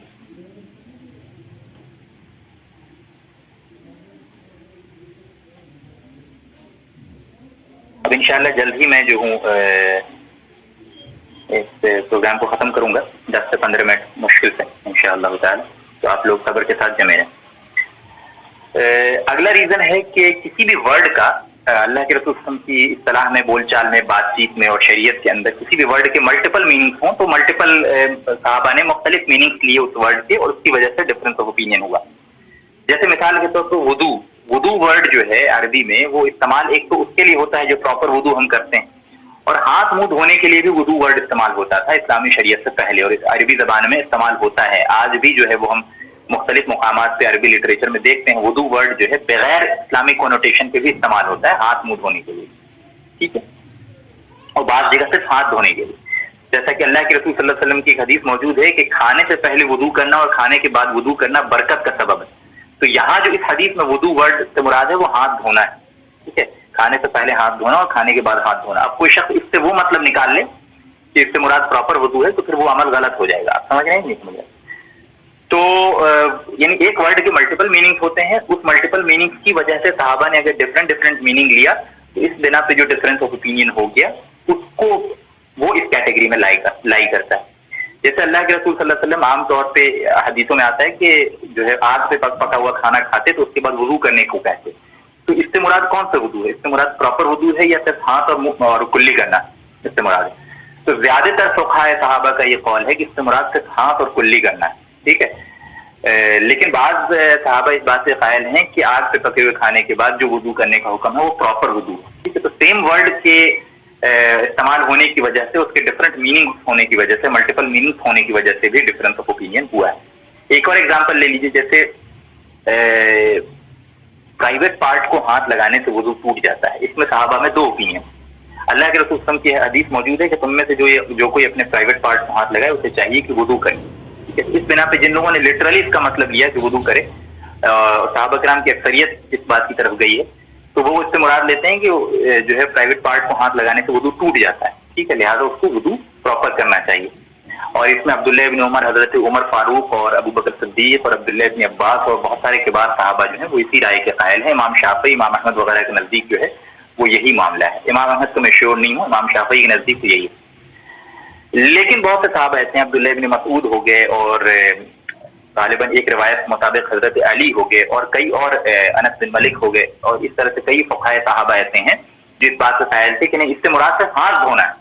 ٹھیک ہے, جو اللہ کے رسول نے فرمایا کہ جو تم میں سے کوئی پرائیویٹ پارٹ کو ہاتھ لگائے اسے چاہیے کہ ہاتھ دھوئے, تو اس سے مراد جو وضو ہے وہ ہاتھ دھونے کا وضو ہے. تو امام ابو حنیفہ رحمہ اللہ کی بھی یہی رائے ہے کہ پرائیویٹ پارٹ کو ہاتھ لگانے سے وضو نہیں ہوتا, اور جس بات کا حکم یہاں دیا جا رہا ہے اس سے مراد صرف ہاتھ دھونا ہے. تو پتہ یہ چلا کہ سیم ورڈ کے مختلف میننگ ہونے کی وجہ سے بھی صحابہ میں کچھ مائنر ڈفرینس آف اوپینین ہوئے ہیں. جی, اور آخری ریزن جو میں آپ کے سامنے بیان کرنے لگا ہوں وہ یہ ہے کہ اللہ کے رسول صلی اللہ علیہ وسلم نے کسی بات سے منع فرمایا، لیکن وہ منع جو ہے وہ حرام کی نیت سے نہیں فرمایا بلکہ بہتری کی نیت سے فرمایا، اور جس کو کہتے ہیں کہ جس کو مکروہ کہتے ہیں کہ آپ صلی اللہ علیہ وسلم نے منع تو فرمایا لیکن وہ حرام نہیں قرار دیا. تو اس میں بھی صحابہ میں ڈفرنس اوپینین ہو، بعض نے اس کو بالکل اسٹرکٹلی لیا، کہا کہ نہیں بالکل آپ صلی اللہ علیہ وسلم نے منع کر دیا تو ہم کبھی نہیں کریں گے. دوسرے صحابہ نے کہا کہ نہیں، اس سے مراد جو ہے وہ صرف یہ کہ بہتری کا پہلو ظاہر کرنا تھا، کیونکہ اللہ کے رسول صلی اللہ علیہ وسلم کے دوسرے ارشادات سے پتہ یہ چلتا ہے کہ یہ چیز حرام نہیں، لہٰذا بہتری کے پہلو کے لیے آپ صلی اللہ علیہ وسلم نے منع کیا تھا لیکن یہ چیز حرام نہیں. اس میں دو ڈفرنس آف اوپینین صحابہ کرام کے درمیان مختلف ایشوز پہ رہا ہے. جیسے ایک ایگزامپل لے لیجیے، میں آپ کو سناتا ہوں ایک حدیث کہ اللہ کے رسول صلی اللہ علیہ وسلم کے بارے میں ایک روایت موجود ہے جو کہ بلوغ المرام میں حافظ ابن حجر نے نقل کی ہے کہ نہی رسول اللہ صلی اللہ علیہ وسلم کہ ان یغتسل الرجل بفضل المرأة، کہ اللہ کے رسول صلی اللہ علیہ وسلم نے اس بات سے منع فرمایا ہے کہ ایک مرد جو ہے ایک عورت کے نہائے ہوئے بچے ہوئے پانی سے غسل کرے، یا پھر ایک عورت جو ہے وہ مرد کے بچے ہوئے نہائے ہوئے غسل کیے ہوئے پانی سے غسل کرے. تو اس روایت سے پتہ چلتا ہے کہ اللہ کے رسول صلی اللہ علیہ وسلم نے اس بات سے منع فرمایا کہ جو ہے وہ مرد اور عورت یعنی ہسبینڈ وائف جو ہیں وہ ایک ساتھ غسل کرنا جائز ہے، لیکن وہ سیم کنٹینر سے جس سے پہلے عورت نے غسل کیا ہو، پھر اسی کنٹینر سے اسی سیم پانی سے مرد کا غسل کرنا جو ہے وہ اللہ کے رسول صلی اللہ علیہ وسلم نے اس بات سے منع فرمایا.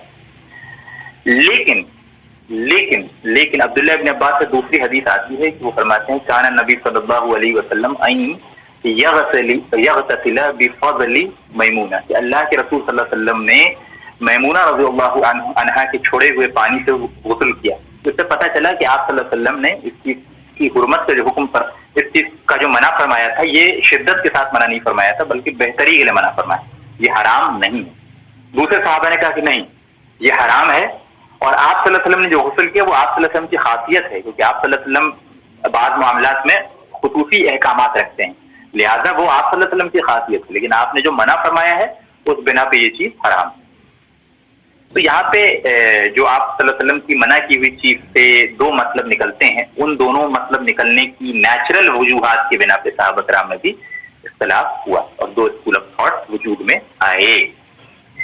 تو میں سمجھتا ہوں کہ بنیادی طور پہ یہ اتنا تفصیل طلب موضوع ہے کہ اگر اس پہ 10 لیکچر بھی دیے جائیں تو کم ہیں، لیکن بنیادی طور پہ کچھ ایگزامپلس کے ذریعے میں نے آپ کے سامنے یہ واضح کرنے کی کوشش کی کہ صحابہ کرام میں بنیادی طور پہ اختلافات کن وجوہات کے بنا پہ ہوئے، اور وہ اختلافات برے نہیں ہیں، مذموم نہیں ہیں، اور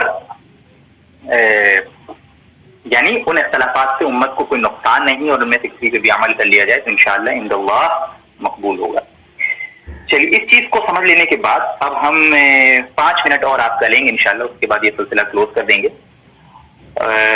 وہ یہ کہ اس صحابہ کرام میں چند ڈفرنس آف اوپینین کی وجہ سے جو دو میجر اسکول آف تھاٹ وجود میں آئے، وہ کون سے اسکول آف تھاٹ تھے تابعین کے زمانے میں؟ وہ اسکول آف تھاٹ تھے حجازی اسکول آف تھاٹ اور عراقی اسکول آف تھاٹ. حجازی اسکول آف تھاٹ کون کون سے تھے؟ حجازی اسکول آف تھاٹ سے مراد یہ ہے کہ مدینہ منورہ اور مکہ مکرمہ میں جو صحابہ موجود تھے اور ان کے جو اسٹوڈنٹس موجود تھے، ان اسٹوڈنٹس کا جو اسکول آف تھاٹ تھا، ان کے جو فتاوے تھے، ان کا جو کلیکشن آف اوپینین تھا، اس کو حجازی اسکول آف تھاٹ کہا گیا فقہ میں، یا اسکول آف فقہ کہا گیا. اور جو عراق میں صحابہ موجود تھے، حضرت علی ہو گئے، عبداللہ ابن مسعود ہو گئے، ٹھیک ہے، انس بن ملک ہو گئے، اور بہت سارے اور دیگر صحابہ، تو ان کا جو بعض معاملات میں اجتہادی حکم تھا اور دلالتاً شریعت اخذ کرنے کے معاملات میں ان کی جو رائے تھی، ان کے بنا پہ جو تابعین کا اسکول آف تھاٹ وجود میں آیا اس کو عراقی اسکول آف تھاٹ یا عراقی اسکول آف فقہ کہتے ہیں. تو حجازی اسکول آف فقہ میں تابعین کے دور میں، تابعین کے زمانے میں جو دو سب سے مشہور نام ہیں وہ 7 ہیں. کون کون ہے؟ سب سے اونچا نام جو سعید بن مسیب کا ہے. سعید بن مسیب حضرت ابو ہریرہ کے داماد ہیں، انتہائی علمی مقام ان کا بہت اوپر ہے، اور تابعین میں سید التابعین ہے، تابعین میں ان سے اونچا کوئی مقام و مرتبہ نہیں ہے. بلکہ امام شافعی فرماتے ہیں کہ اس پہ اجماع ہے کہ سعید بن مسیب جو ہیں وہ تمام تابعین کے امام سب سے بڑے ہیں، اور یہ صحابہ کے اسٹوڈنٹس میں سے ایک ہیں. حضرت عمر اور حضرت عثمان کے فتووں کو بہت اچھے طریقے سے جانتے تھے. مدینے میں صحابہ کی موجودگی میں بھی یہ فتویٰ دیا کرتے تھے. اور ان کے علم کا یہ مقام تھا کہ عبداللہ ابن عمر جیسا صحابی بھی، صحابی رسول، یہ غیر صحابی تھے تب بھی ان سے مسئلہ پوچھتے تھے. تو پتہ یہ چلا کہ یہ بہت اونچا مقام تھا. اور حجازی اسکول آف تھاٹ میں، حجازی اسکول آف فقہ میں سعید بن مسیب کا بہت اونچا مقام ہے. ٹھیک ہے. اور جو دوسرے تابعین ہیں حجازی اسکول آف تھاٹ میں وہ ہیں عروہ بن زبیر. یہ حضرت زبیر کے بیٹے تھے اور حضور صلی اللہ علیہ وسلم کے انتقال کے 2 سال بعد پیدا ہوئے تھے. ان کے جو بڑے بھائی تھے عبداللہ ابن زبیر، یہ صحابی، اور یہ چھوٹے بھائی جو ہے یہ تابعین ہیں کیونکہ رسول اللہ صلی اللہ علیہ وسلم کے دور میں پیدا نہیں ہوئے تھے. تو یہ بھی بہت بڑے عالموں میں سے ایک ہیں. اور انہوں نے بہت دعا کی تھی مکہ مکرمہ میں حرم شریف میں بیٹھ کہ اللہ تعالیٰ جو ہے مجھے علم کے اس سے نوازے. لہٰذا مدینہ کے سب سے بڑے فقہا میں ان کا شمار آج ہوتا ہے. حضرت قاسم بن محمد بن ابی بکر صدیق رضی اللہ عنہ. اب یہ کون؟ یہ ابو بکر صدیق کے پوتے ہیں. ٹھیک ہے. اور محمد بن ابو بکر جو ابو بکر صدیق کے بیٹے ہیں ان کے یہ بیٹے ہیں. تو یہ بھی مدینہ کے بہت جلیل القدر اور حجاز اسکول آف تھاٹ کے بہت جلیل القدر امام اور تابعین میں سے سب سے بلند مقام تابعین میں سے ایک ہیں. اور مدینہ کے بڑے بڑے فقہا میں سے ان کا نام آتا ہے. دوسرے ہیں پھر حضرت خارجہ بن زید بن ثابت. یہ حضرت زید بن ثابت جو صحابہ ہیں ان کے شاگرد ہیں اور ان کے بیٹے ہیں، معاف کیجیے گا، اور ان کا بھی بہت اونچا مقام. اگلے ہیں حضرت عبید اللہ بن عبداللہ بن عتبہ. یہ بھی بہت بڑے تابعی ہیں اور یہ مدینہ کے بڑے فقہا میں سے ایک ہیں. اگلے ہیں حضرت سلیمان بن یسار ہیں جو کہ حضرت عبداللہ ابن عمر کے جو ہیں بیٹے ہیں. ٹھیک ہے، یعنی حضرت عمر کے پوتے ہیں. تو یہ بڑے بڑے حجازی اسکول آف تھاٹ میں جو 7 بڑے تابعین تھے ان میں یہ تھے. عراقی اسکول آف تھاٹ میں جو سب سے بڑے تابعین تھے وہ 2 تھے. ایک حضرت عامر شعبی، یہ بہت بڑے تابعی ہیں، یہ عبداللہ ابن مسعود کے اسٹوڈنٹ تھے. اور دوسرے ابراہیم نخعی، یہ امام ابو حنیفہ سے پہلے عراق کے سب سے بڑے فقیہ تھے اور یہ بھی عبداللہ ابن مسعود کے انڈائریکٹ اسٹوڈنٹ ہیں. یہ ڈائریکٹ اسٹوڈنٹ نہیں ہیں، یہ انڈائریکٹ اسٹوڈنٹ. اور تیسرے ہیں علقمہ، ٹھیک ہے، اور مسروق. یہ تابعی وہ ہیں جو عراق اسکول آف تھاٹ کے بہت بڑے اور کبار تابعین ہیں. ان سب نے علم جو ہے وہ عبداللہ ابن مسعود، انس بن مالک اور حضرت علی سے حاصل کیا.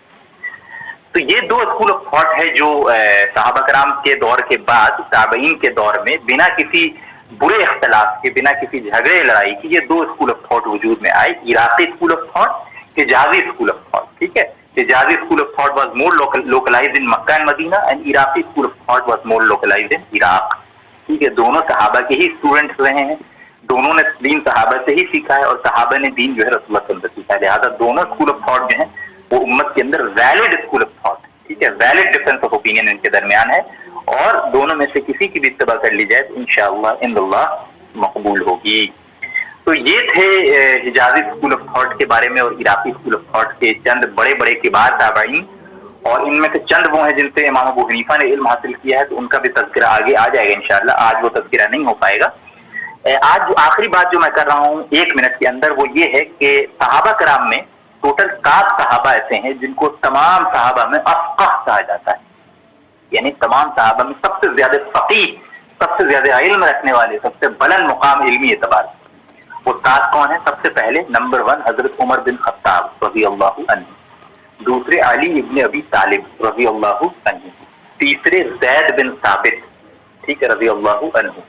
چوتھے عبداللہ ابن عباس. 5ویں عبداللہ ابن مسعود.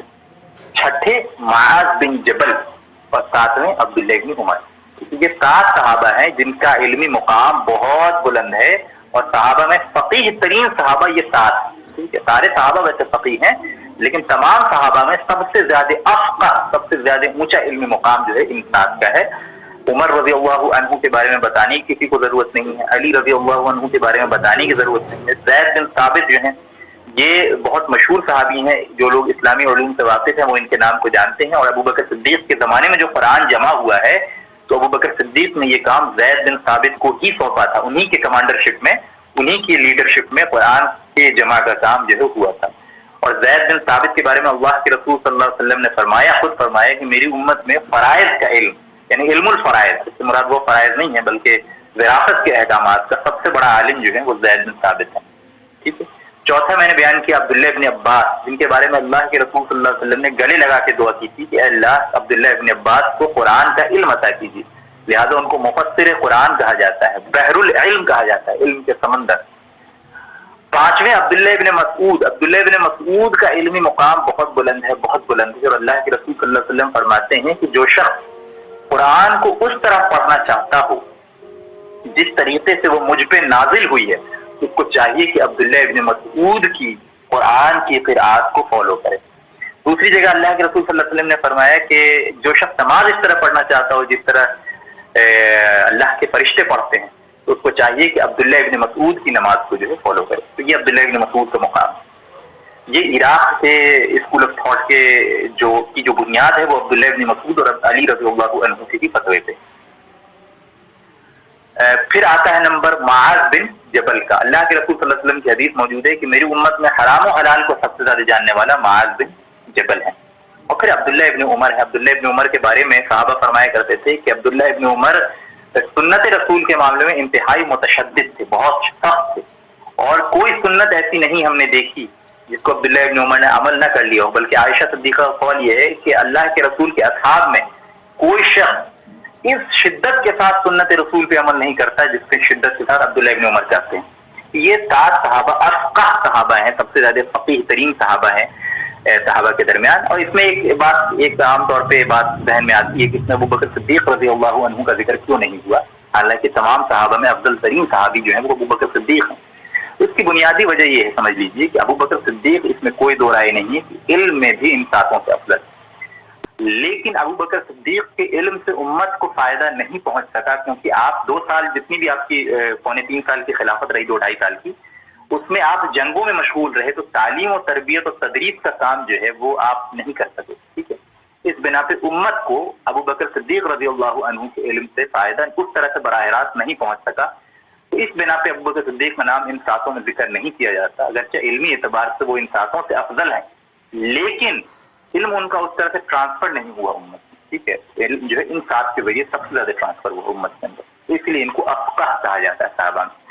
تو یہیں پہ میں انشاءاللہ اپنی بات کو ختم کرتا ہوں، آج کا جو لیکچر ہے وہ یہیں پہ انشاءاللہ کلوز کرتے ہیں۔ آج جو ٹاپکس ہم نے کور کیے وہ کیا کیا تھے؟ سب سے پہلے یہ کہ امام ابو حنیفہ رحمہ اللہ کا نام اور ان کے خاندان کے بارے میں بنیادی باتیں اور ان کی ہسٹری تھوڑی سی بیان کی، ان کے تعلق سے جو حدیث ہے وہ بیان کی۔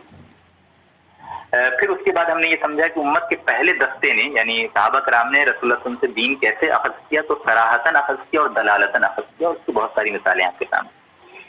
پھر ہم نے یہ سمجھا کہ صحابہ کرام کے درمیان جو چند فروعی اختلافات ہوئے ہیں، مائنر ڈفرنس آف اوپینین ہیں، ان کی وجوہات کیا تھیں، اور ان اختلافات کی وجوہات بنا پہ جو تابعین کے دور میں 2 میجر اسکول آف تھاٹ وجود میں آئے ہیں، یعنی حجازی اسکول آف تھاٹ اور عراقی اسکول آف تھاٹ، وہ کن کن صحابہ کے اسٹوڈنٹس کے ذریعے وجود میں آئے، اور ان میں کون کون تابعین ایسے ہیں عظیم جو ان 2 اسکول آف تھاٹ کے میجر اسکالرس ہیں، میجر پروپوننٹس ہیں، میجر نام ہیں ان کے۔ یہ 4 ٹاپکس آج ہم نے الحمدللہ اللہ تعالیٰ کے فضل سے کور کر لیا ہے۔ انشاءاللہ باقی بچے 7 ٹاپک یا تو اگلے لیکچر میں کمپلیٹ کرنے کی میں کوشش کروں گا، اور اگر اگلے لیکچر میں نہیں ہو سکے تو تیسرے لیکچر تک یہ بات جو ہے وہ جائے گی انشاءاللہ تعالیٰ۔ یہیں پہ میں اپنی بات کو کلوز کرتا ہوں۔ اللہ تعالیٰ سے دعا ہے کہ اللہ تعالیٰ اس مجلس کو شرط قبولیت بخشے، جو خطا ہو گئی بتانے میں اللہ تعالیٰ اس کو معاف کر دے،